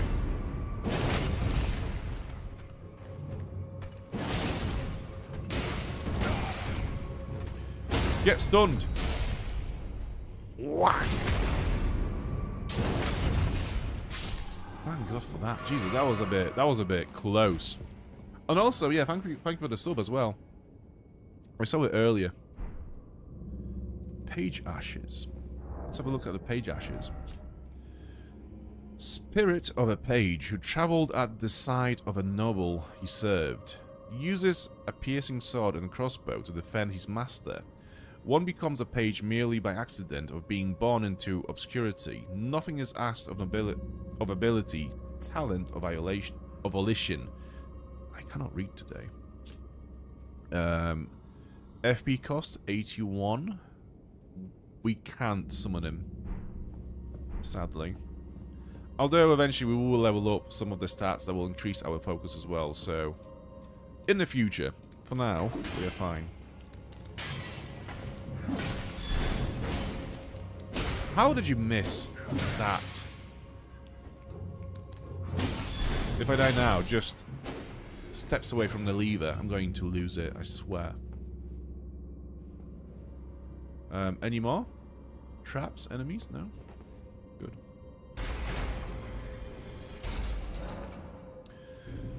Also recently started Seamless Co-op. It's lots of fun and Elden Ring is much better with friends. So this Seamless Co-op, is that a mod or is that an actual thing that you can play in this game? Like, is that a new feature? Because, like, me and my friend, we play Night Rain, but we would much rather play Elden Ring if possible. You see, because we just think it's a better game. So, what is that?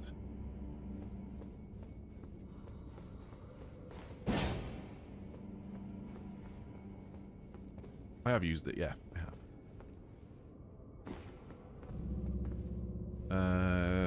We are going... which way? This way, yeah.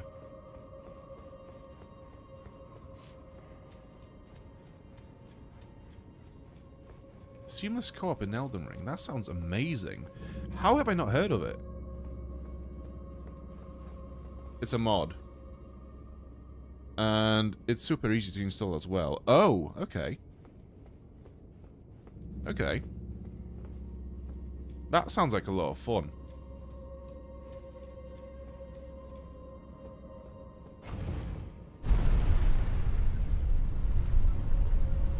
I don't actually know why I'm doing this. There's a stake on Marika just outside the arena, so I could literally just, if I did die... Anyways, we're here now, so...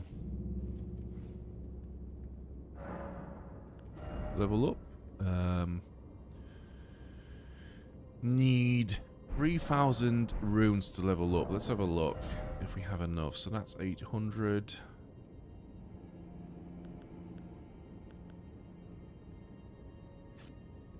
Okay. Yeah. 2 of those, please.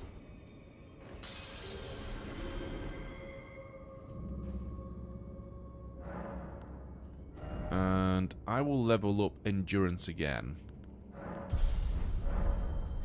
Give me all the stamina ever. And again, let's just check if we can equip this heavy armor. Still heavy load. I mean, it is considerably heavier than what we have on at the moment. What if I put on a lighter gauntlet and greaves?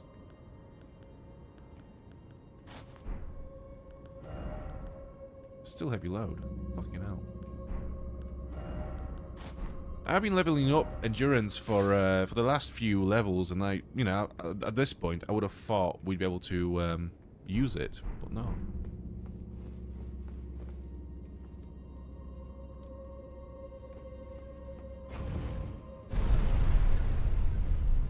Seamless Co-op is a mod. It's amazing. Been playing with a friend who has never played a FromSoft game. Ooh, that must be amazing for them, to be fair.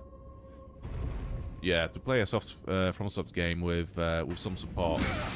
I mean, that's the thing, right? It's like people, the purists go like, oh, you have to play FromSoft games all by yourself. Never get any help, never summon anyone, etc, etc. It's like, bro, it is so fun to actually play this game with, you know, with other people. Chill out.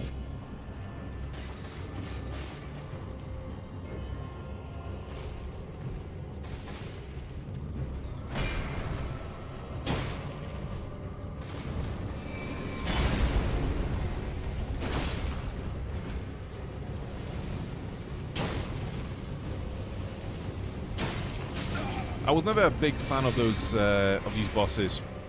They always felt a little bit like they just copied and pasted the same enemy into multiple dungeons. You know, even though they do have some variation to them, it still feels very much the same.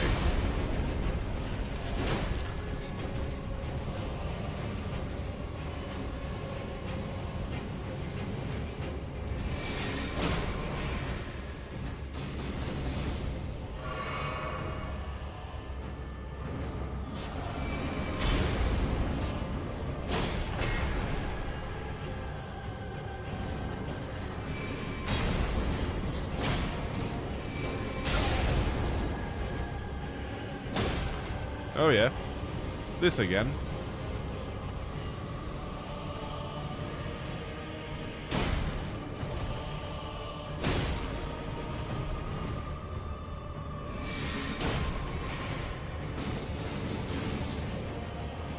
Fucking hell.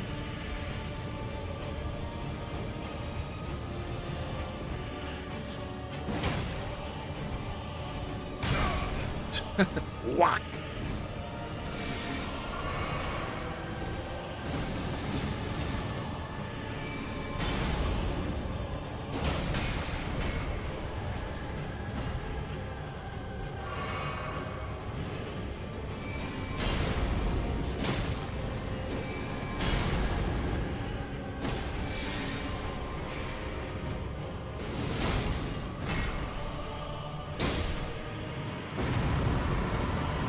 Yeah, they're not bad. Like, they're cool bosses, but once you fought like 3 or 4 of those, you know, in very similar locations, it just feels like there's a lot of copy and pasting.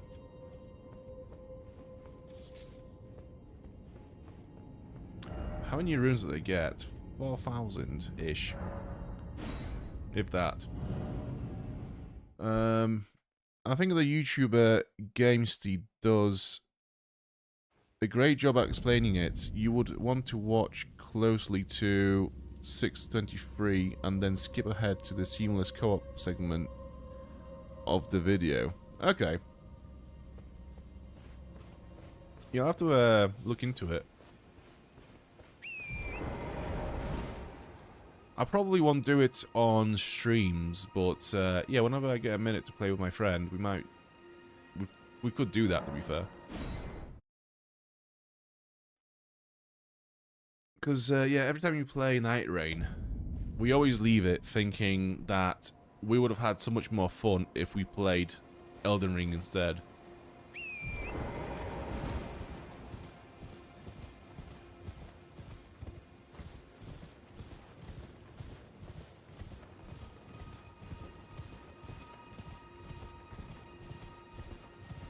Okay, we've got the wolves.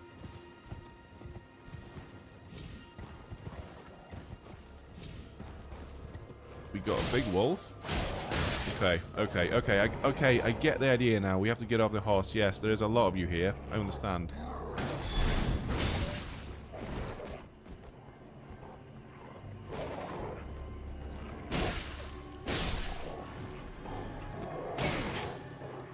I was blocking.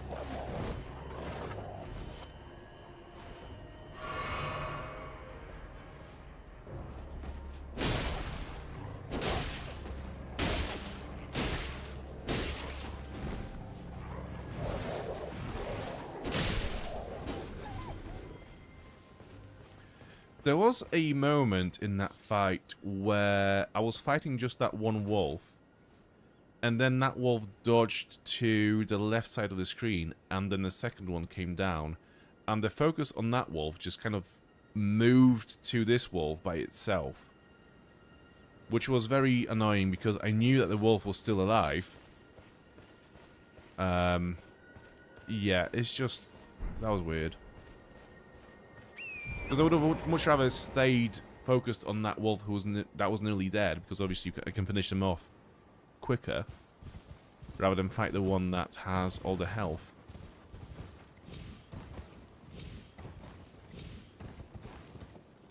Okay, nothing else in there.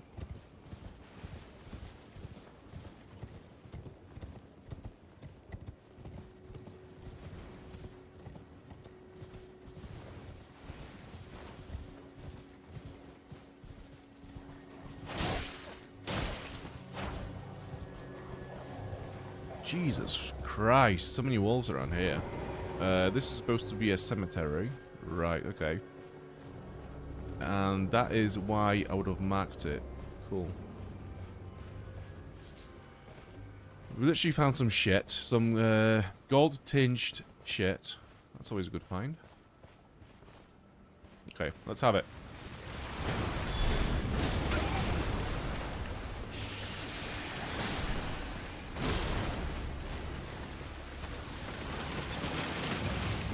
Come on, big boy.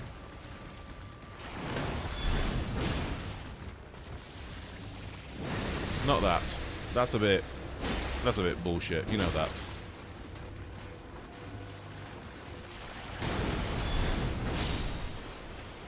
Cool. What do we get? Crab eggs. I'm not sure if they're very useful to us, but we'll take it. Right, we do have a lot of trees that have skeletons in them. That's interesting. It reminds me of a book that I've read years ago. There's this, I don't really know how to describe it. It's a book about people from planet Earth who have found a planet in the galaxy that is pretty much like medieval times, kind of a culture. And they're trying to study this culture because something very close to magic exists on that planet. So they send these groups of scientists and soldiers to, you know, try to blend in with the locals and study what's going on. And there is one character in that story who, yeah, just gets turned into a tree, and for many years he exists as a tree. He cannot move anywhere. He's completely still, just like stuck in this tree until somebody frees him. It's yeah, it's very cool. It's a very cool way to describe and develop the magic system in your story. It's a Polish book, so you probably wouldn't be able to get it in English.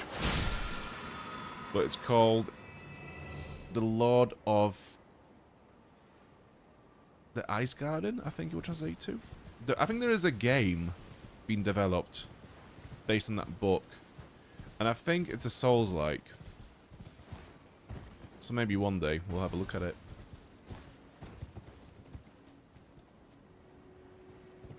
Okay. Before we go down there, I want to see if there's another site of grace up here. Because once we go down, there is no coming back. And I think there is a site of grace here somewhere. Oh, actually, we have one of those. One of the Marines. Let's go over there.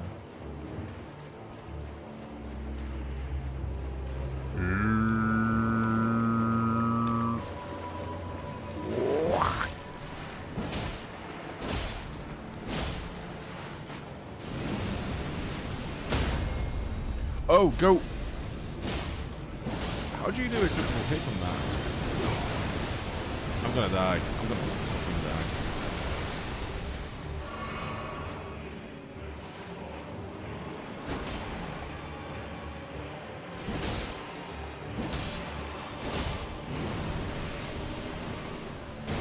Oh, no, you don't. Missed again.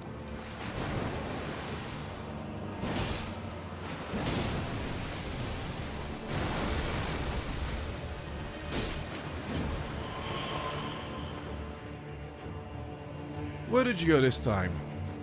All the way over there. Okay. Don't mind me just taking your train as Lily.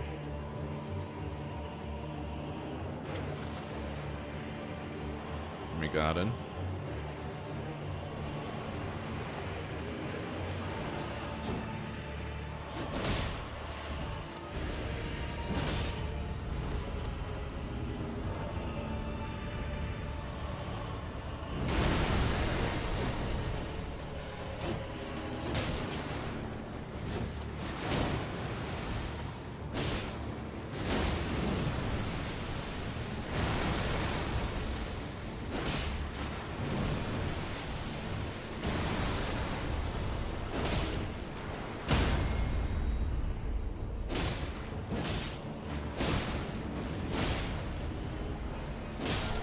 Down you go.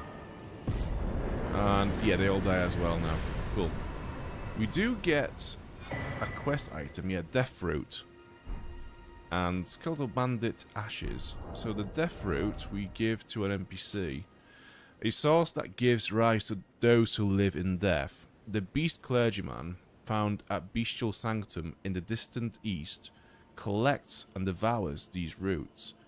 On the night of dire plot, the stolen Rune of Death enabled the first death of a demigod. Later, the Rune of Death spread across the lands between, throughout the underground roots of the Great Tree, sprouting in the form of Death Fruit. Okay. And no grace. We do have one of those though. Starlight Shard. Let's have a look from a vantage point if there is any grace to be seen around. I believe there is one just down here, right? By the bridge.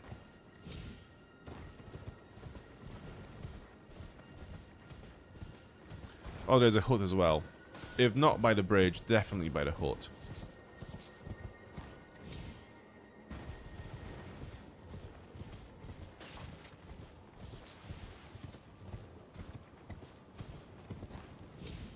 Yeah, not here. But close enough. Yeah, I agree. I agree. Me too.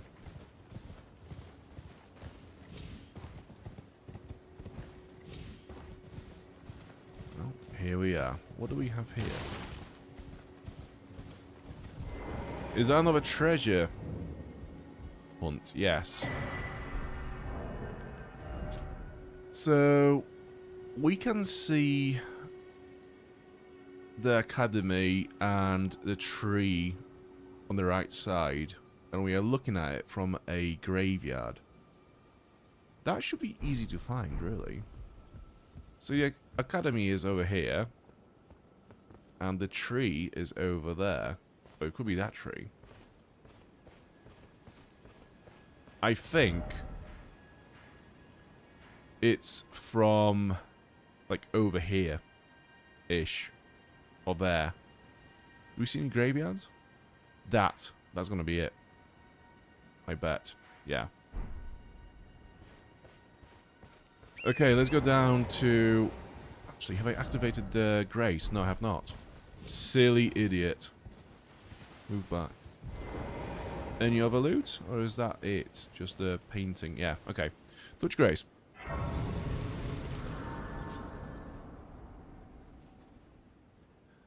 I didn't really mean to rest, but we might as well. Can we level up? We should. All we need is 1,000. I'm sure we have enough. 800. Oh, actually, I don't think we do. Never mind. Okay.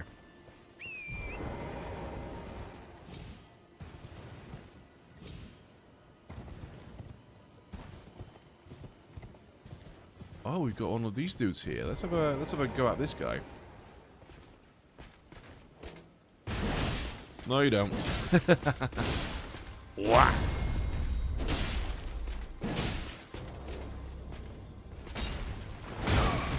Oh, that was a big whack.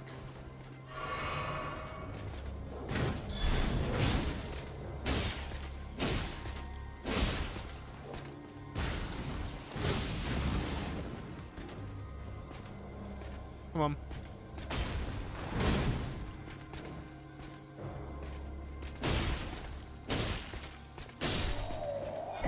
You made it easy, I think. You were holding punches there, I think. What do we have? We actually got some good loot from that.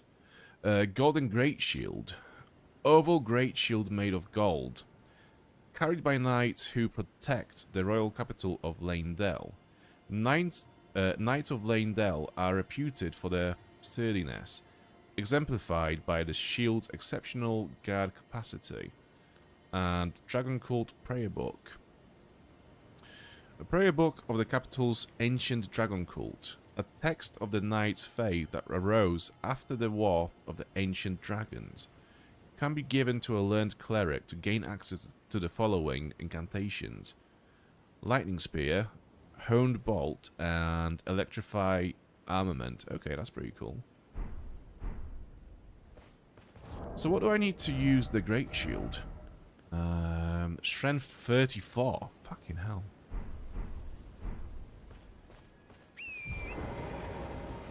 I need to go hit the gym to use that. I need to get strong.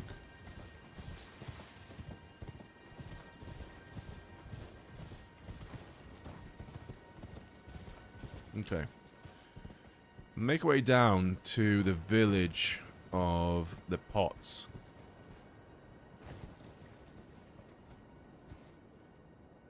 I don't remember the name of this village, but if it's not called Pottsville, I don't care.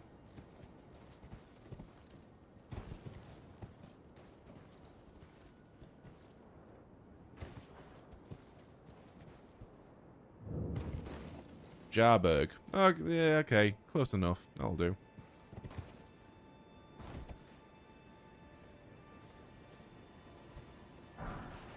Smithing Stone, level 3. Good. So that should be enough stones for an upgrade. Let's have a look around. Let's see. There are a lot of plants here, from what I remember, that are quite rare.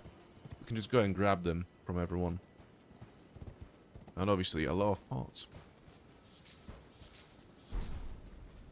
We can't speak to all of them, but there is one that we can speak to, I believe.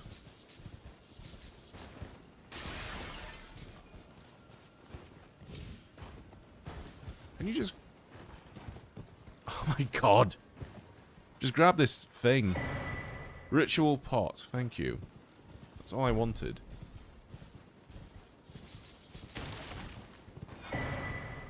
Cracked pot. Nice. That's not a grenade. What's the ritual pot for then? I need to make more of those. Yeah, ritual pot. Beastlier pot. Consumes FP throw to create a red shadow. The illusion lures in beasts into attacking it. This effect does not change even during combat. Okay. It's a decoy. I'm gonna make some more exalted flesh meals as well.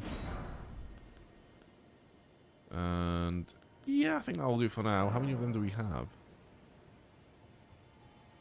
Number held 5. Yeah, we are fine with those. That's cool. Yeah. Yeah, we're good. We're good.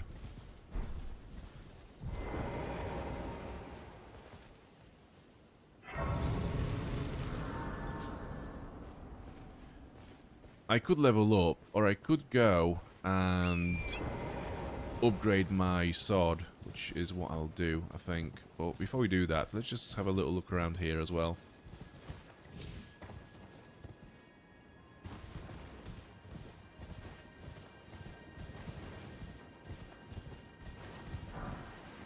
This just might be the first cemetery in this game without any wolves around. A lot of good runes here. As big as level 6, one of them. So yeah, we definitely have enough to level up and maybe upgrade our weapon once or twice. If we have enough stones. We have enough for one upgrade, I think, definitely.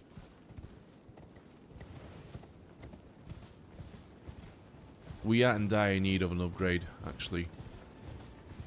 We're not doing as much damage as I'd like. Is it you can speak to? Yeah. Little pot man. Hello, cuz.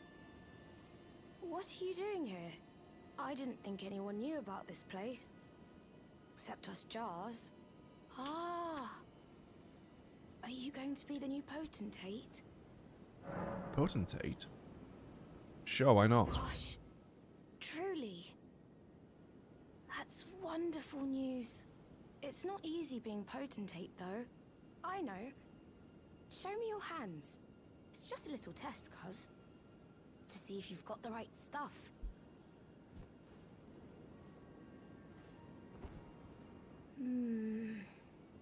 Your skin isn't so smooth, is it? Alright. You need slick, slidey hands to be potentate, you know? I'm sorry, cuz. But I don't think you've got what it takes. You don't moisturize enough. You cannot do this. Don't look so glum, cuz. We can still chat. Potentate or not. That's good. Come back and visit me. When you can.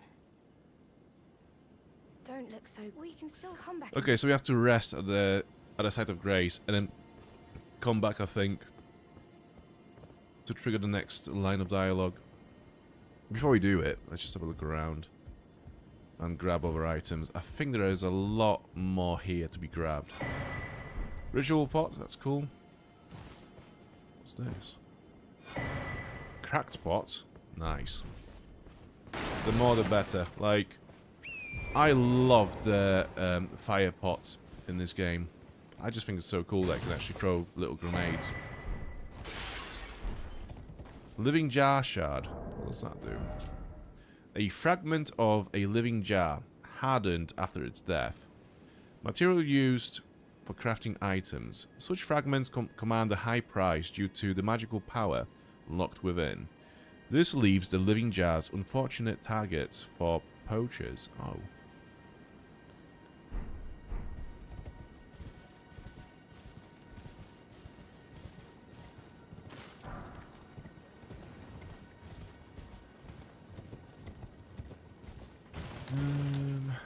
So we got that, I think. We got all there was in this hut. There's another one here, I think.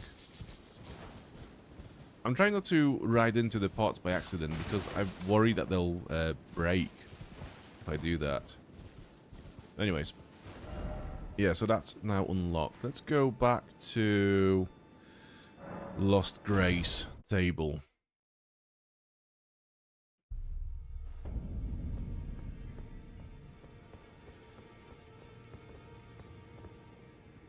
A bunch of the NPCs seem to be gone.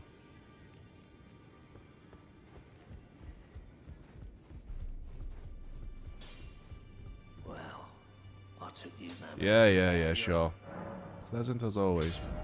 Right, Smooth Stone 2 out of 5. Okay, so we might be able to get 2 levels. No, just 1. Okay. That's good enough. What do we need for the shield? Smooth Stone 1. Okay. Yeah.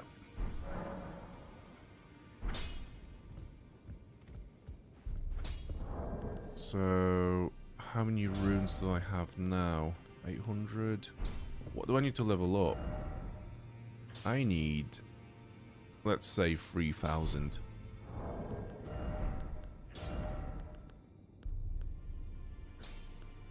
I think if I use all 3 of those, that should be enough, actually.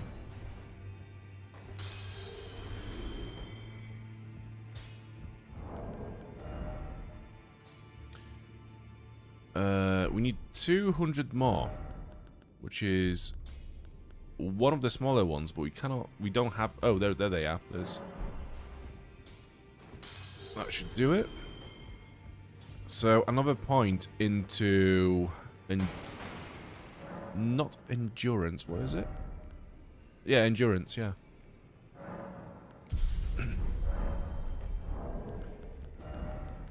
How's that? Still heavy load. Wow. I couldn't equip something that we are carrying, like this torch, for example. We don't need those bolts either. The Morning Star, I want to keep it on because I'm going to move the bow into another hand, actually. Ooh.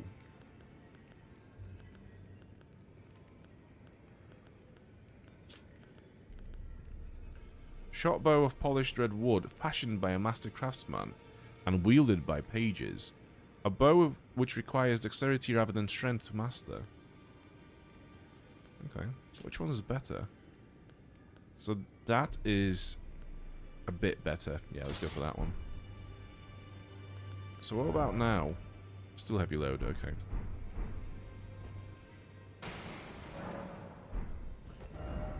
Let's go back to Jarberg, because I think we have another line of dialogue now unlocked with the NPC.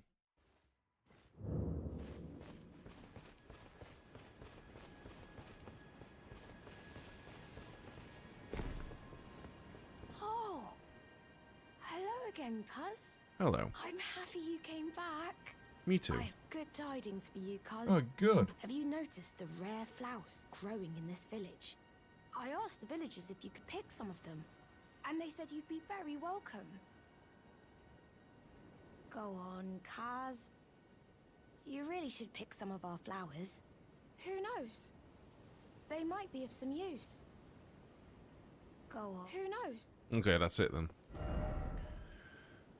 Yeah, so next one is... We've not been down here. We'll leave it for later, I think. I'm going to put a marker here just to be like, yeah, just go there. Yeah, we'll go back to their shack and go north.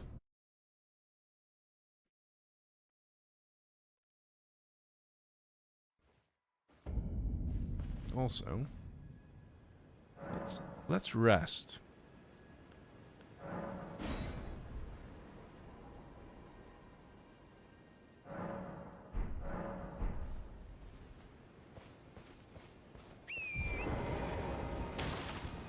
Ooh. A man sat in a chair. Smoothing stone level 4. Nice.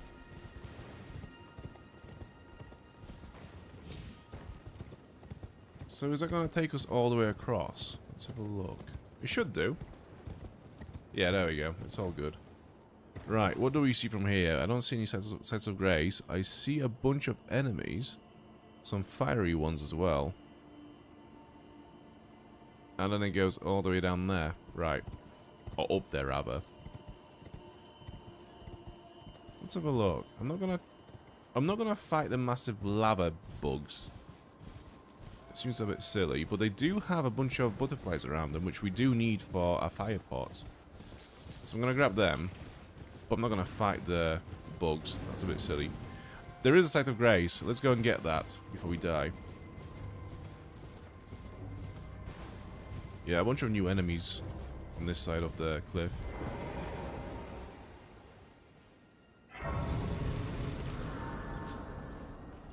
Let's have a look down here. That looks like somewhere where there would be a cave. Actually, no, let's leave that for later. We'll do this bit later on. We'll just do the main top bit up here first. So yeah, back to the camp. Let's see who's at this camp.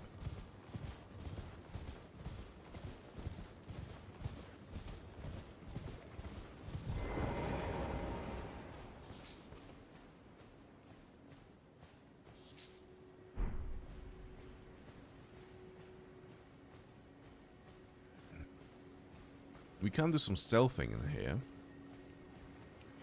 Wah!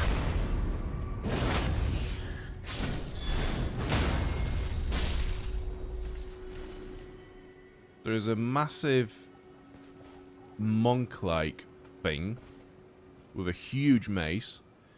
From what I remember, they were actually pretty difficult to kill. Flame, cleanse me. Nice. That's a pretty good spell, actually. I think that cleanses any build-up that you may have. Especially of rock, right?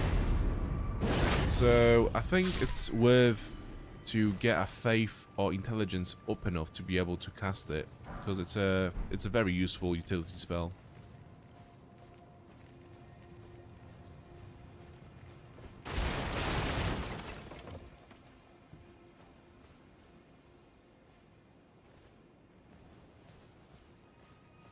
Okay, you're next.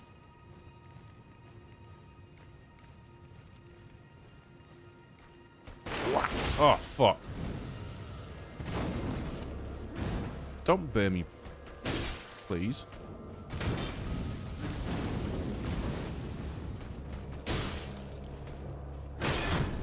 Fucking hell. Okay. Chill.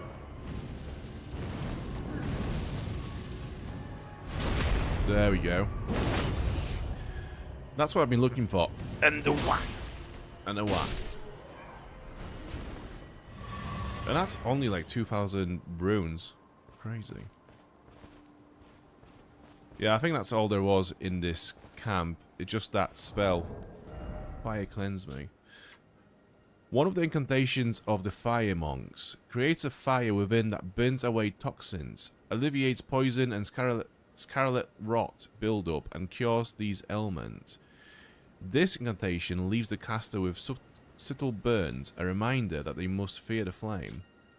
Faith 12. Yeah, this is a good one to know, especially for Caelid later on. Yeah, one of the tank enemies. These ones can be a bit difficult. They're very easy in Night Rain to kill, because essentially what you do is you have to climb up onto the head, and where you see the burning spot at the top, you're basically supposed to attack that, and that creates this like critical hit animation where you just pierce the head into its brain and it explodes. In Night Rain, this is very easy to do because you can double jump up the head and you just get to it pretty much straight away.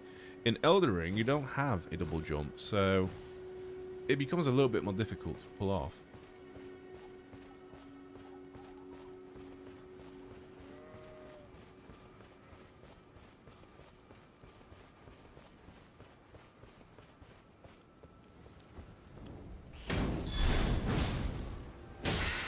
How the fuck did that miss? Briars of Sin. Oh, it's a spell. Nice. The aberrant sorcery discovered by exiled criminals. Theirs are the sorceries most reviled by the Academy. Wounds the caster with thorns of sin, creating a spiral of blood thorns. This sorcery can be cast repeatedly, up to 3 times. The guilty, their eyes gorged by thorns, lived in eternal darkness. There, they discovered the Blood Star. Nice. That sounds pretty cool.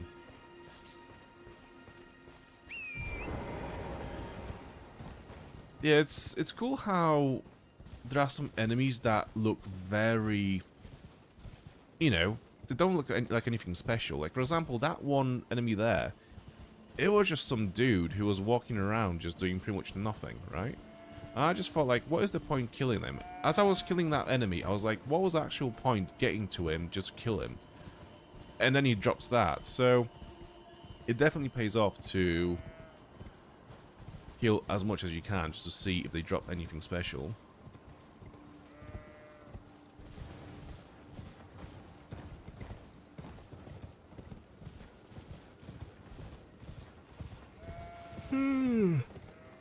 Oh, tired.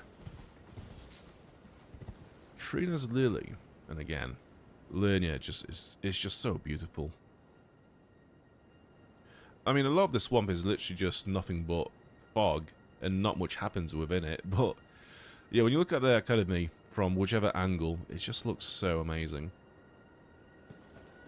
Anyways, it is not our destiny for this stream to go to the Academy.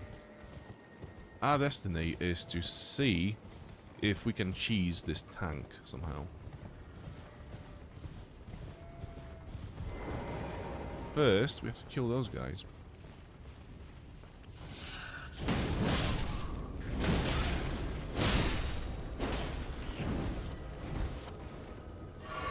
Before he turns around, quick.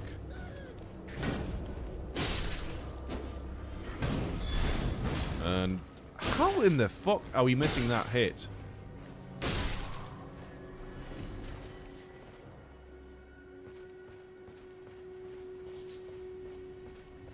Alright.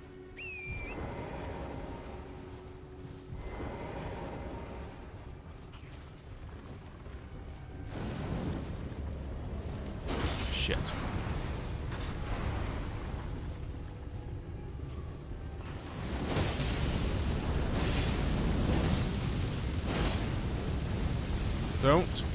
Don't.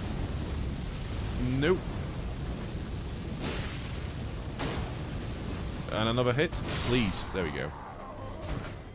Fire Blossom and Smothering Butterfly times 5.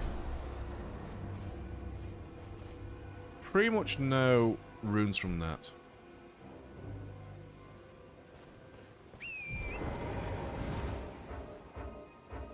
Why can I not go into the map now? Oh, is it because I'm being attacked by this enemy over here? Is that why? Yeah, such a threat.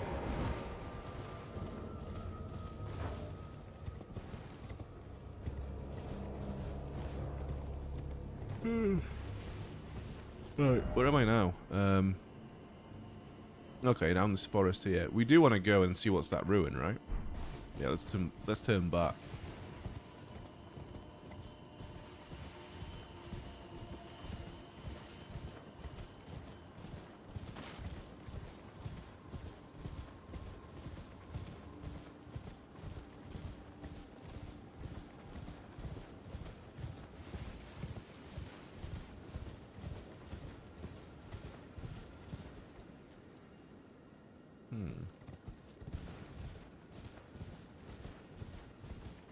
Another Berserk site. What's that one? The Second Liurnian War. No victory for the Golden, nor for the Moon. No prize but atonement. The birth of a vow.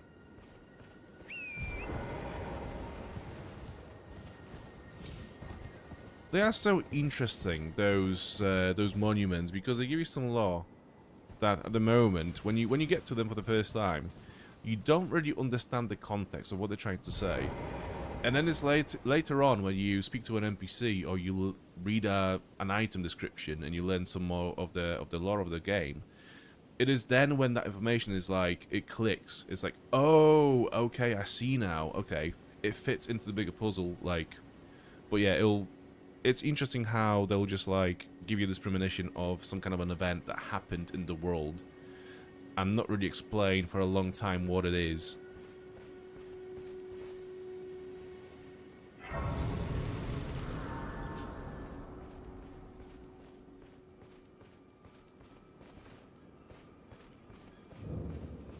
Church of Vows, and we have the best and the biggest big boy in this game right here. Before we get anywhere, let's just have a look around and see if we can loot anything from here. A tone? You don't need absolution, you silly fuck. Get out.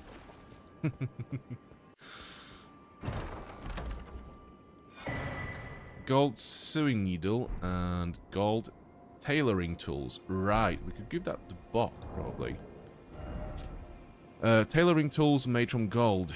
Tools brought with the red-haired Radagon when he married into the Carrion line. With these, even demigod attire can be altered at the sight of grace. Sewing needle made of gold, unique item made to alter demigod attire. One of the tools brought by Radagon when he entered into the marriage with Ranala, Queen of the Full Moon, and joined the Carrion line. So when I was talking about, you know, when we got to the monument and we read about the unification of two sides, this is what we was talking about. The marriage of Ranala and Radagon.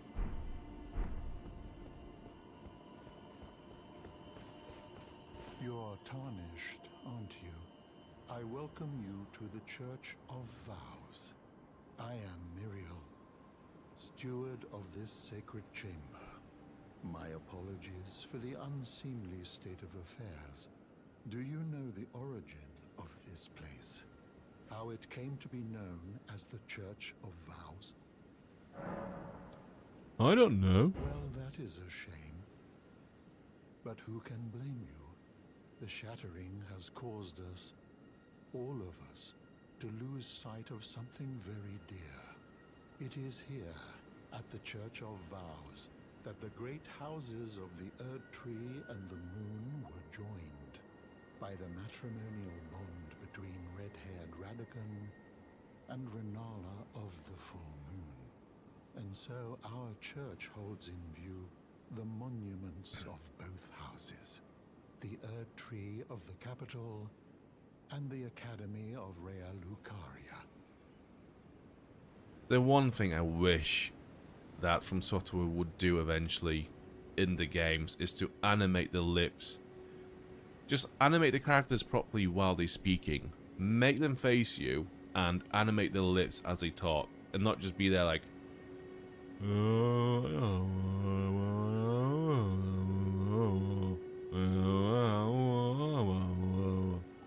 you know, it's just like You are free to show yourself around.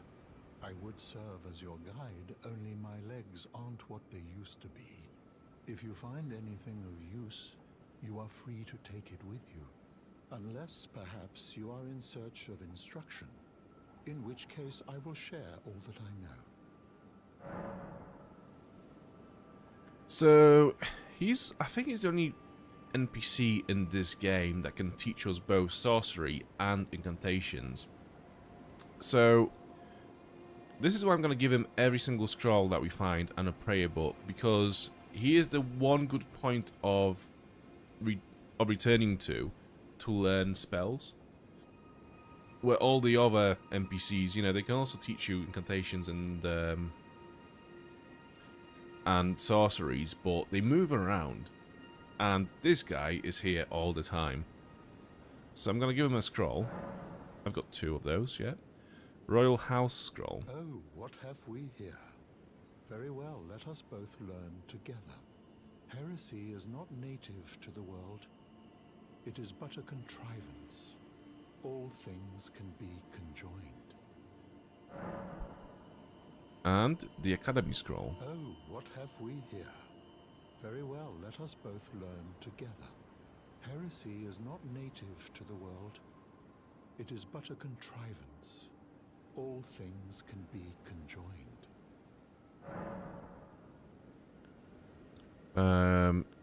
Give a prayer book now as well. The Godskin prayer book. Oh, what have we here? Very well, let us both learn together. Heresy is not native to the world. It is but a contrivance. All things can... Yeah. Oh, what very well. Heresy is... Yeah. So, what's that about Radagon? You wish to know more of Lord Radagon. Lord Radagon was a great champion, possessed of flowing red locks. He came to these lands at the head of a great golden host. When he met Lady Renala in battle, he soon repented his territorial aggressions there, and became husband to the Carian queen.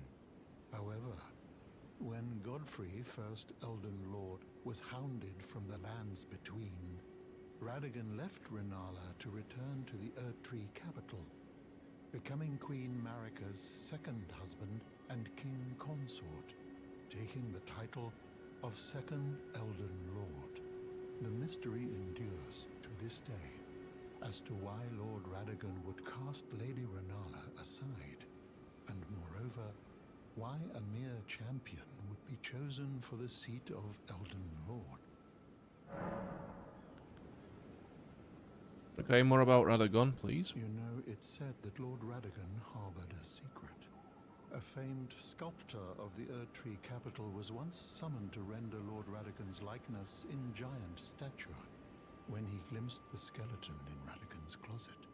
And as such, it's said the great statue harbors his secret too.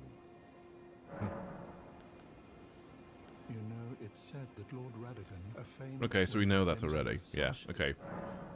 How about Renala? You wish to know more of Lady Renala? Yes. She is queen, head of the Carian royal family, and governor of the Academy of Rea Lucaria, the great and beautiful full moon witch. Sadly, her heart was broken when Lord Radagon left her, and then, when the Academy rebelled against the royals, she was locked away in the Grand Library.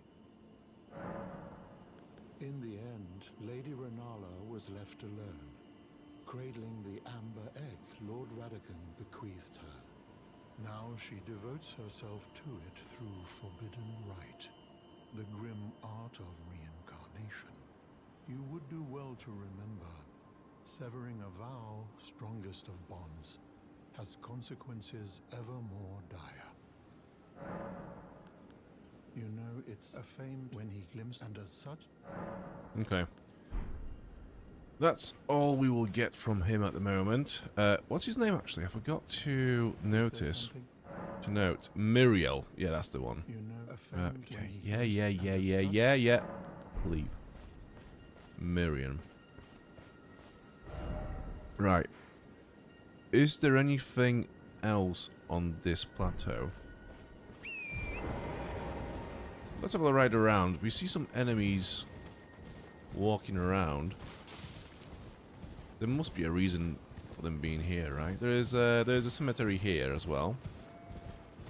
So let's take a look at this. We know that we need to find one overlooking the academy with a tree on its side, because that's where the treasure is. It's not quite there. That's not what we need.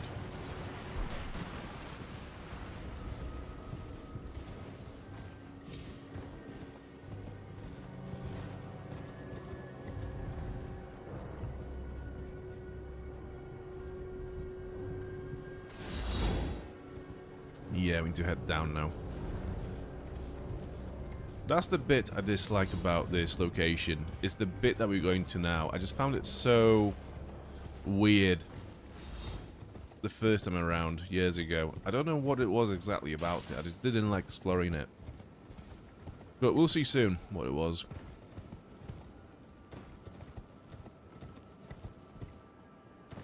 Should I kill these guys and see if they drop anything cool? Let's have a look. More often than not, killing a bunch of enemies that just seem like they don't really bring much to anything resulted in them dropping something cool. So you are definitely rewarded for killing enemies and actually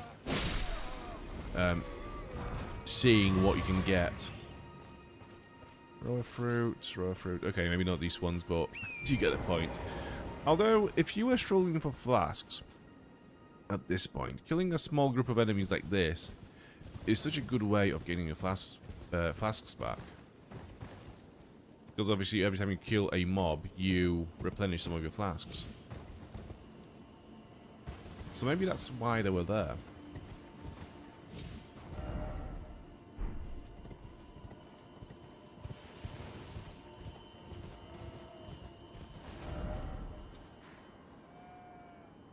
Huh. Okay.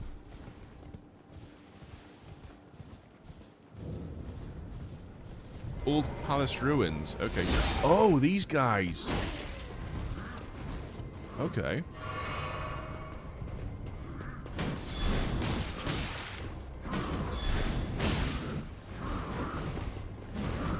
Yo. They're doing a really good job at avoiding my counter breaks.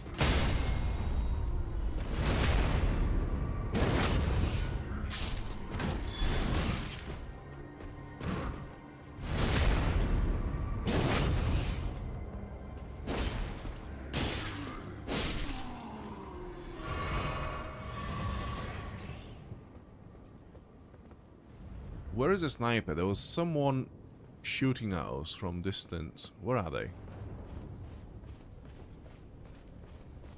Yeah, I think this is what it was. Yeah, the snipers is what I dislike about this location. That's what it was, yeah. I just hate being sniped. Where is it coming from? Oh, there you are. I see you now. Yeah, literally that one enemy is making this whole location so much more annoying. We could go down there, though. see what's down there. All the way over here? No, get fucked. Right, let's have a look at the map.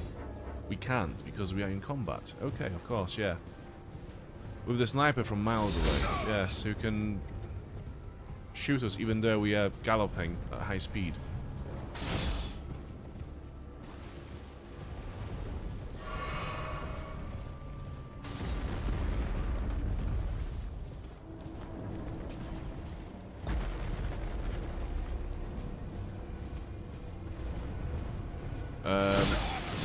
Oh my... 2!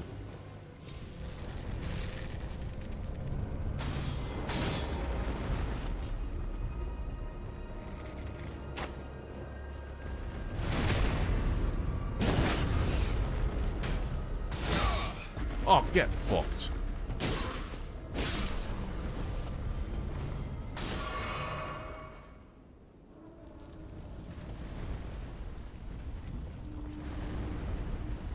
Oh, now we have all 3 of them doing the same thing. Isn't that cool?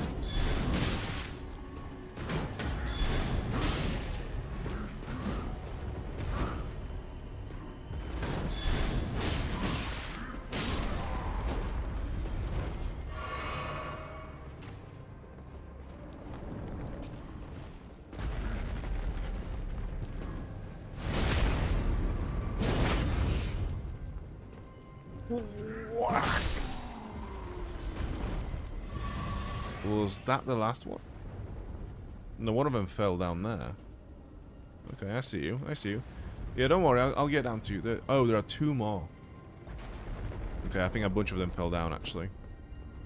There was an item over here, I think. Or is it just a mushroom? Yeah, it's just a mushroom. Anyways. Yeah, let's move on. Oh, great. Thank fuck for that.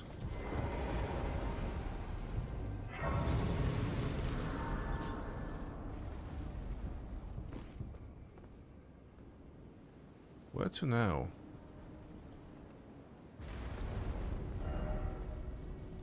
So, go down there. I'm gonna put a marker over here just to remember to go down this way at some point and see what's there. For now, I'm gonna see what's down this path because we've not been down there yet, so it'd be good to see that. And then obviously we have all this stuff up north as well. Right. Yeah, this way.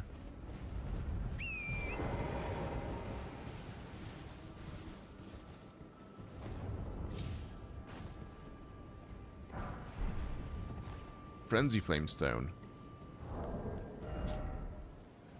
Ruin Fragment blessed with an incantation of the 3 fingers.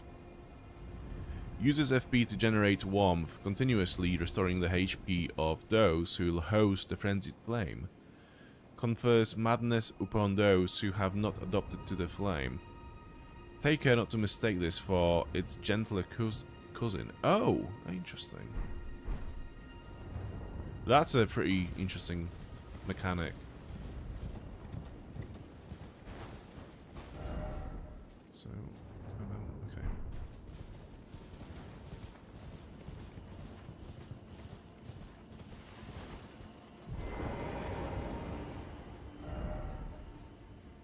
I don't actually think there is much here to explore. I just want to make sure that we've not missed anything. How was that not a backstab?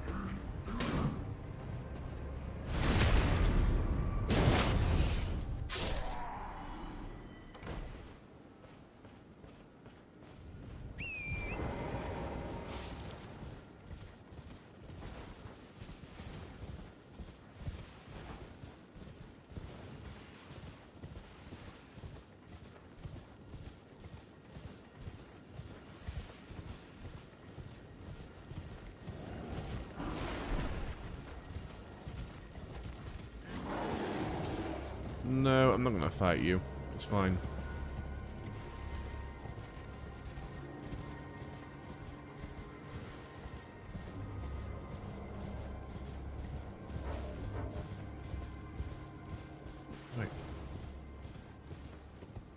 I thought that was a site of grace. It was just a weird arrangement of leaves and, and light that confused me a little bit.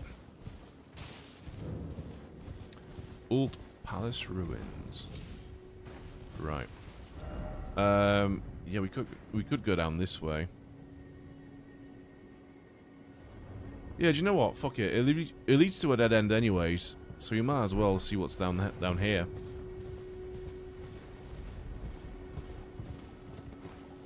I would bet it will be another dungeon of some kind of a description.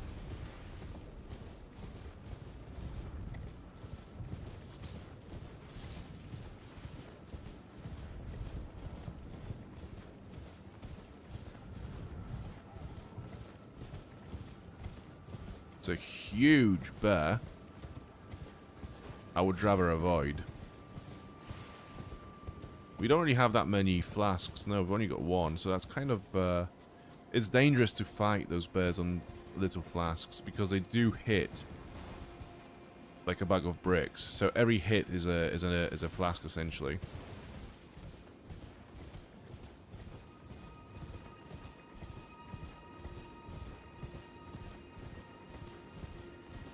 I don't suppose there's anything off the cliff. No, just death.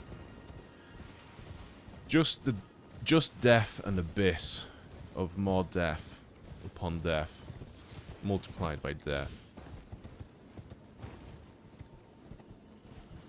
Oh, hello, friend. Oh, that's Luffil, or one of those units, anyways.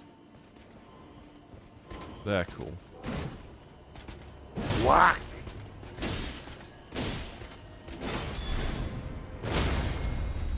Quick!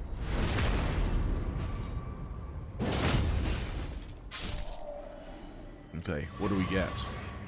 We get some flasks. Might as well use it. And we do get a dungeon. Of course we do. Balam Highway. Is it? Okay. Another catacomb. It is. Right. Let's rest, because we don't really have that many flasks, so I'm not going to risk it without flasks. Can I level up? Wow.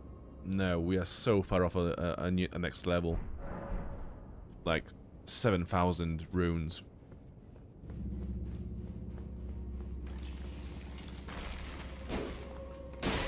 Okay, skeletons.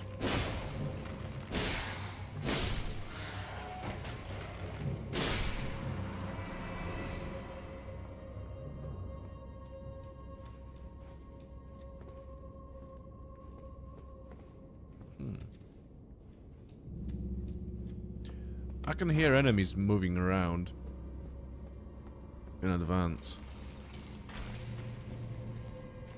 Oh, there you are.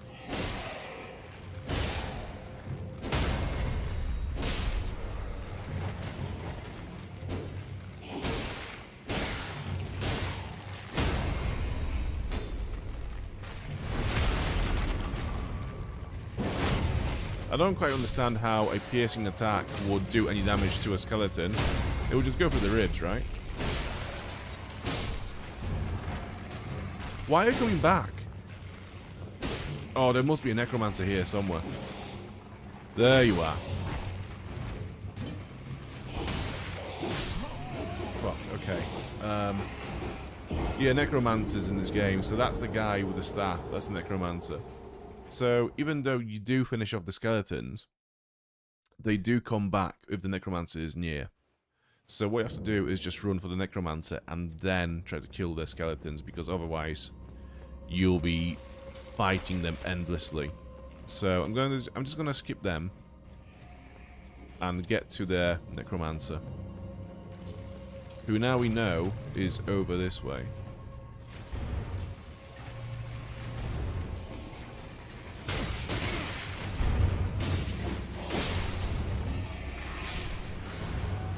Oh!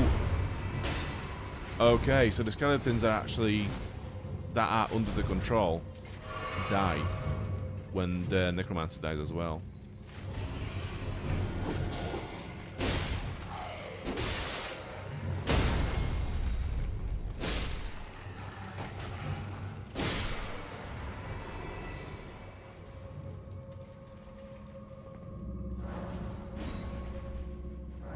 fuck, we haven't got any. Right, how do I place a marker on here to say... we need a key. I'm gonna put a chest icon on this as a reminder.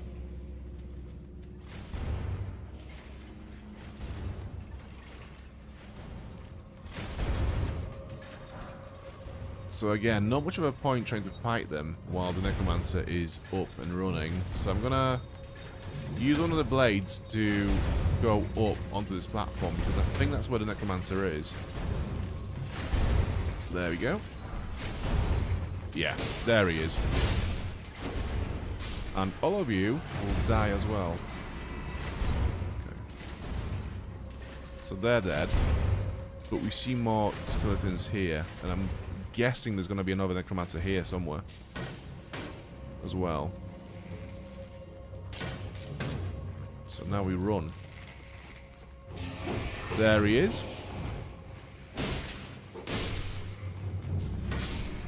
Okay.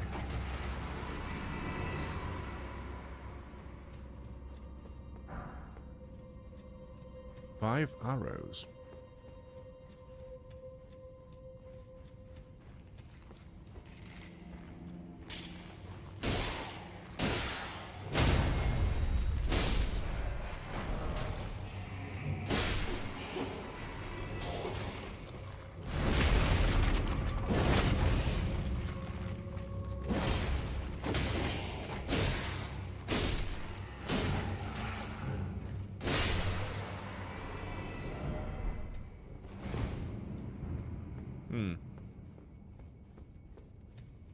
So now...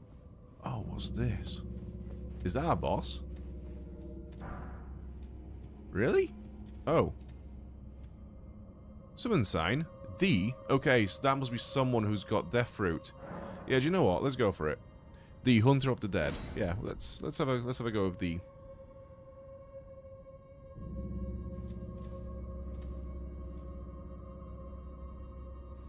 Come on, dude. There he is. The Hunter of the Dead. Let's go. Oh.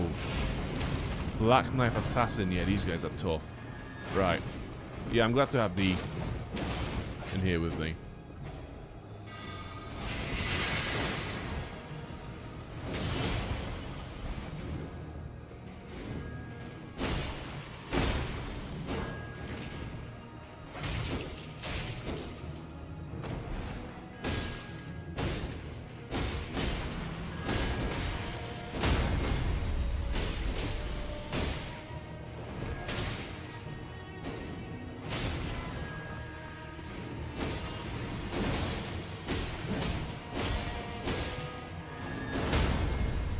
No, don't spoil it. Thank fuck for that.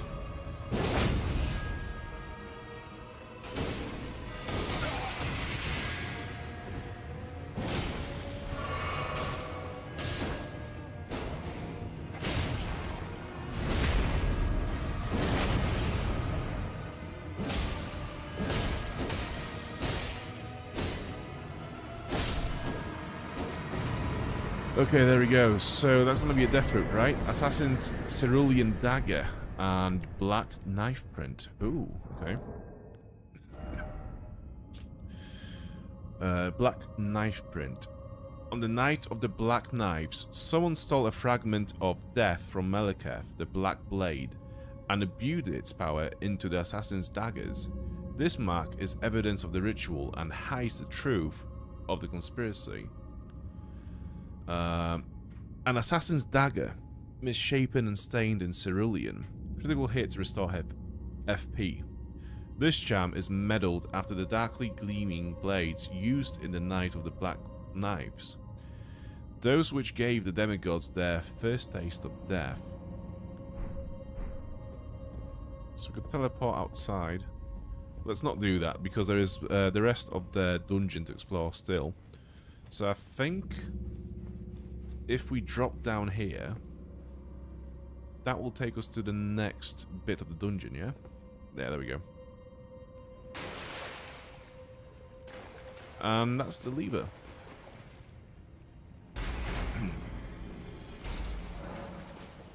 somewhere, a heavy door has opened.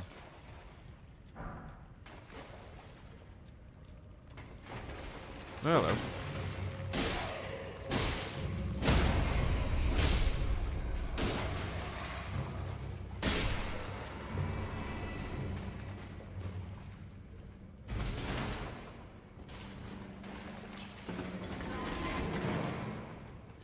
I'm gonna try to just run past everyone here because I don't think there's much of a point fighting all the enemies in here.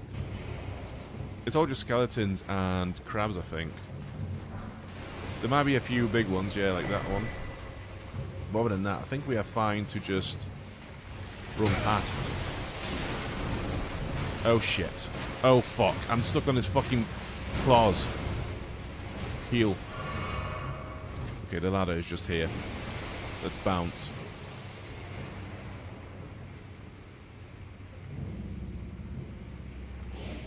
Oh shit.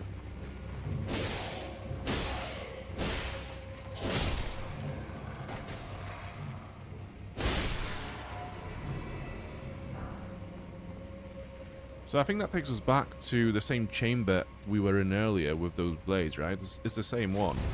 Yeah, it's the same one.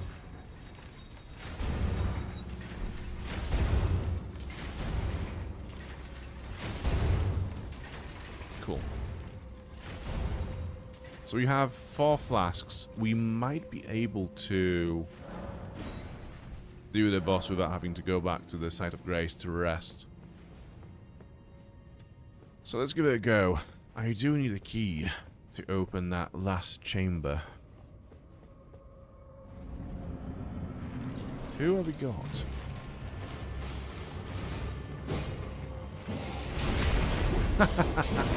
Wow.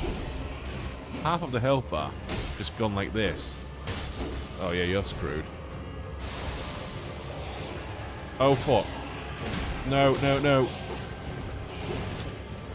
Heal. Fuck. Okay, okay, there's a bit too much going on all at once.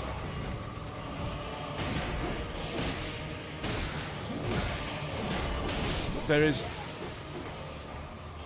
You just get stun locked by how many attacks are coming your way. There is 4 attacks happening all at once. So I think we need to thin out the numbers of the enemies first. So potentially going for the skeletons first. Although that's going to be annoying and a bit frustrating because there is that one with a bow. So maybe go for that one first. But then as we run towards him, we will have to run past all the other ones. So at that point we'll just get hit.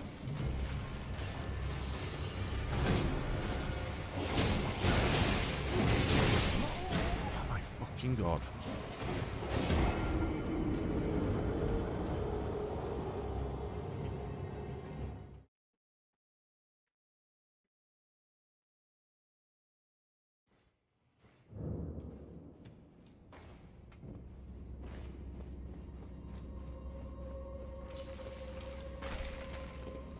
Do you know what's funny about Elden Ring and Crimson Desert? There's one thing those games have in common. And it is how the movement and input from the player can feel a bit unresponsive sometimes. The thing is, Crimson Desert has patched it like on day 2 after release because they realized that it was an issue. In Elden Ring, it's still an issue. 4 years later, Game of the Year, you know, etc, etc, still has those issues.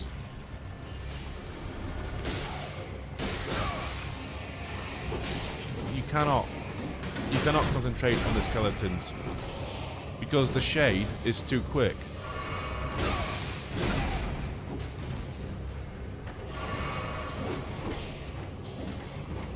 This isn't a this is not a difficult boss. We fought this before, and we haven't struggled that much on this. It's literally just the annoyance, is the frustration of all the things that are happening all at once. Like, you are constantly under barrage of attacks. Every second of that fight.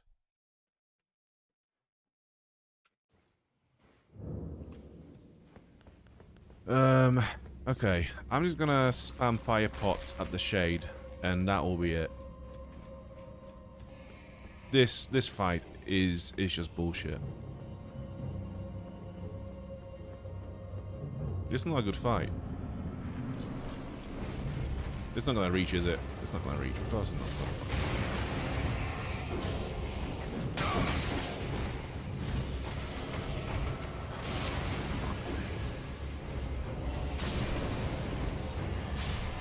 Yeah. Twin Sage, Sorcerer Ashes. And I'll have my runes as well, thank you. There is a chest. There is a root resin. We'll get that. Yeah, what's in the chest? Death fruit, nice.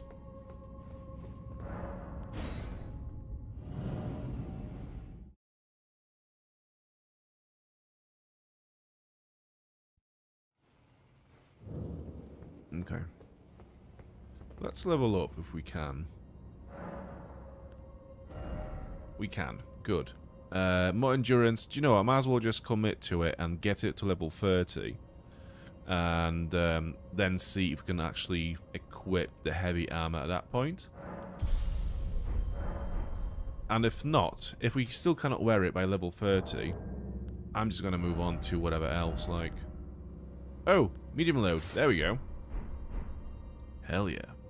Look at the protection our junk has in this armor. It is legendary. It's so ridiculous. Okay, so we've done that bit now. We need a stone sword key. We'll get it next time. Yeah, let's go back to Ruined Labyrinth.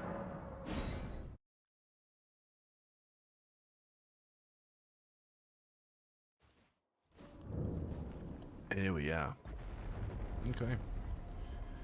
I'm going to end this one here for the night because I am pretty knackered now. So thank you so much for watching the stream. I do appreciate it a lot. I appreciate all the likes, the comments, the chats, the subscriptions, all that jazz. Thank you very much. I'll be back online tomorrow, 8 PM UK time again, for more Elden Ring. We'll probably continue exploring this side of the map and then make our way onto this side, I think. So, yeah, that's the plan. So I'll see you then. Thank you so much once again, and have a good night. Bye.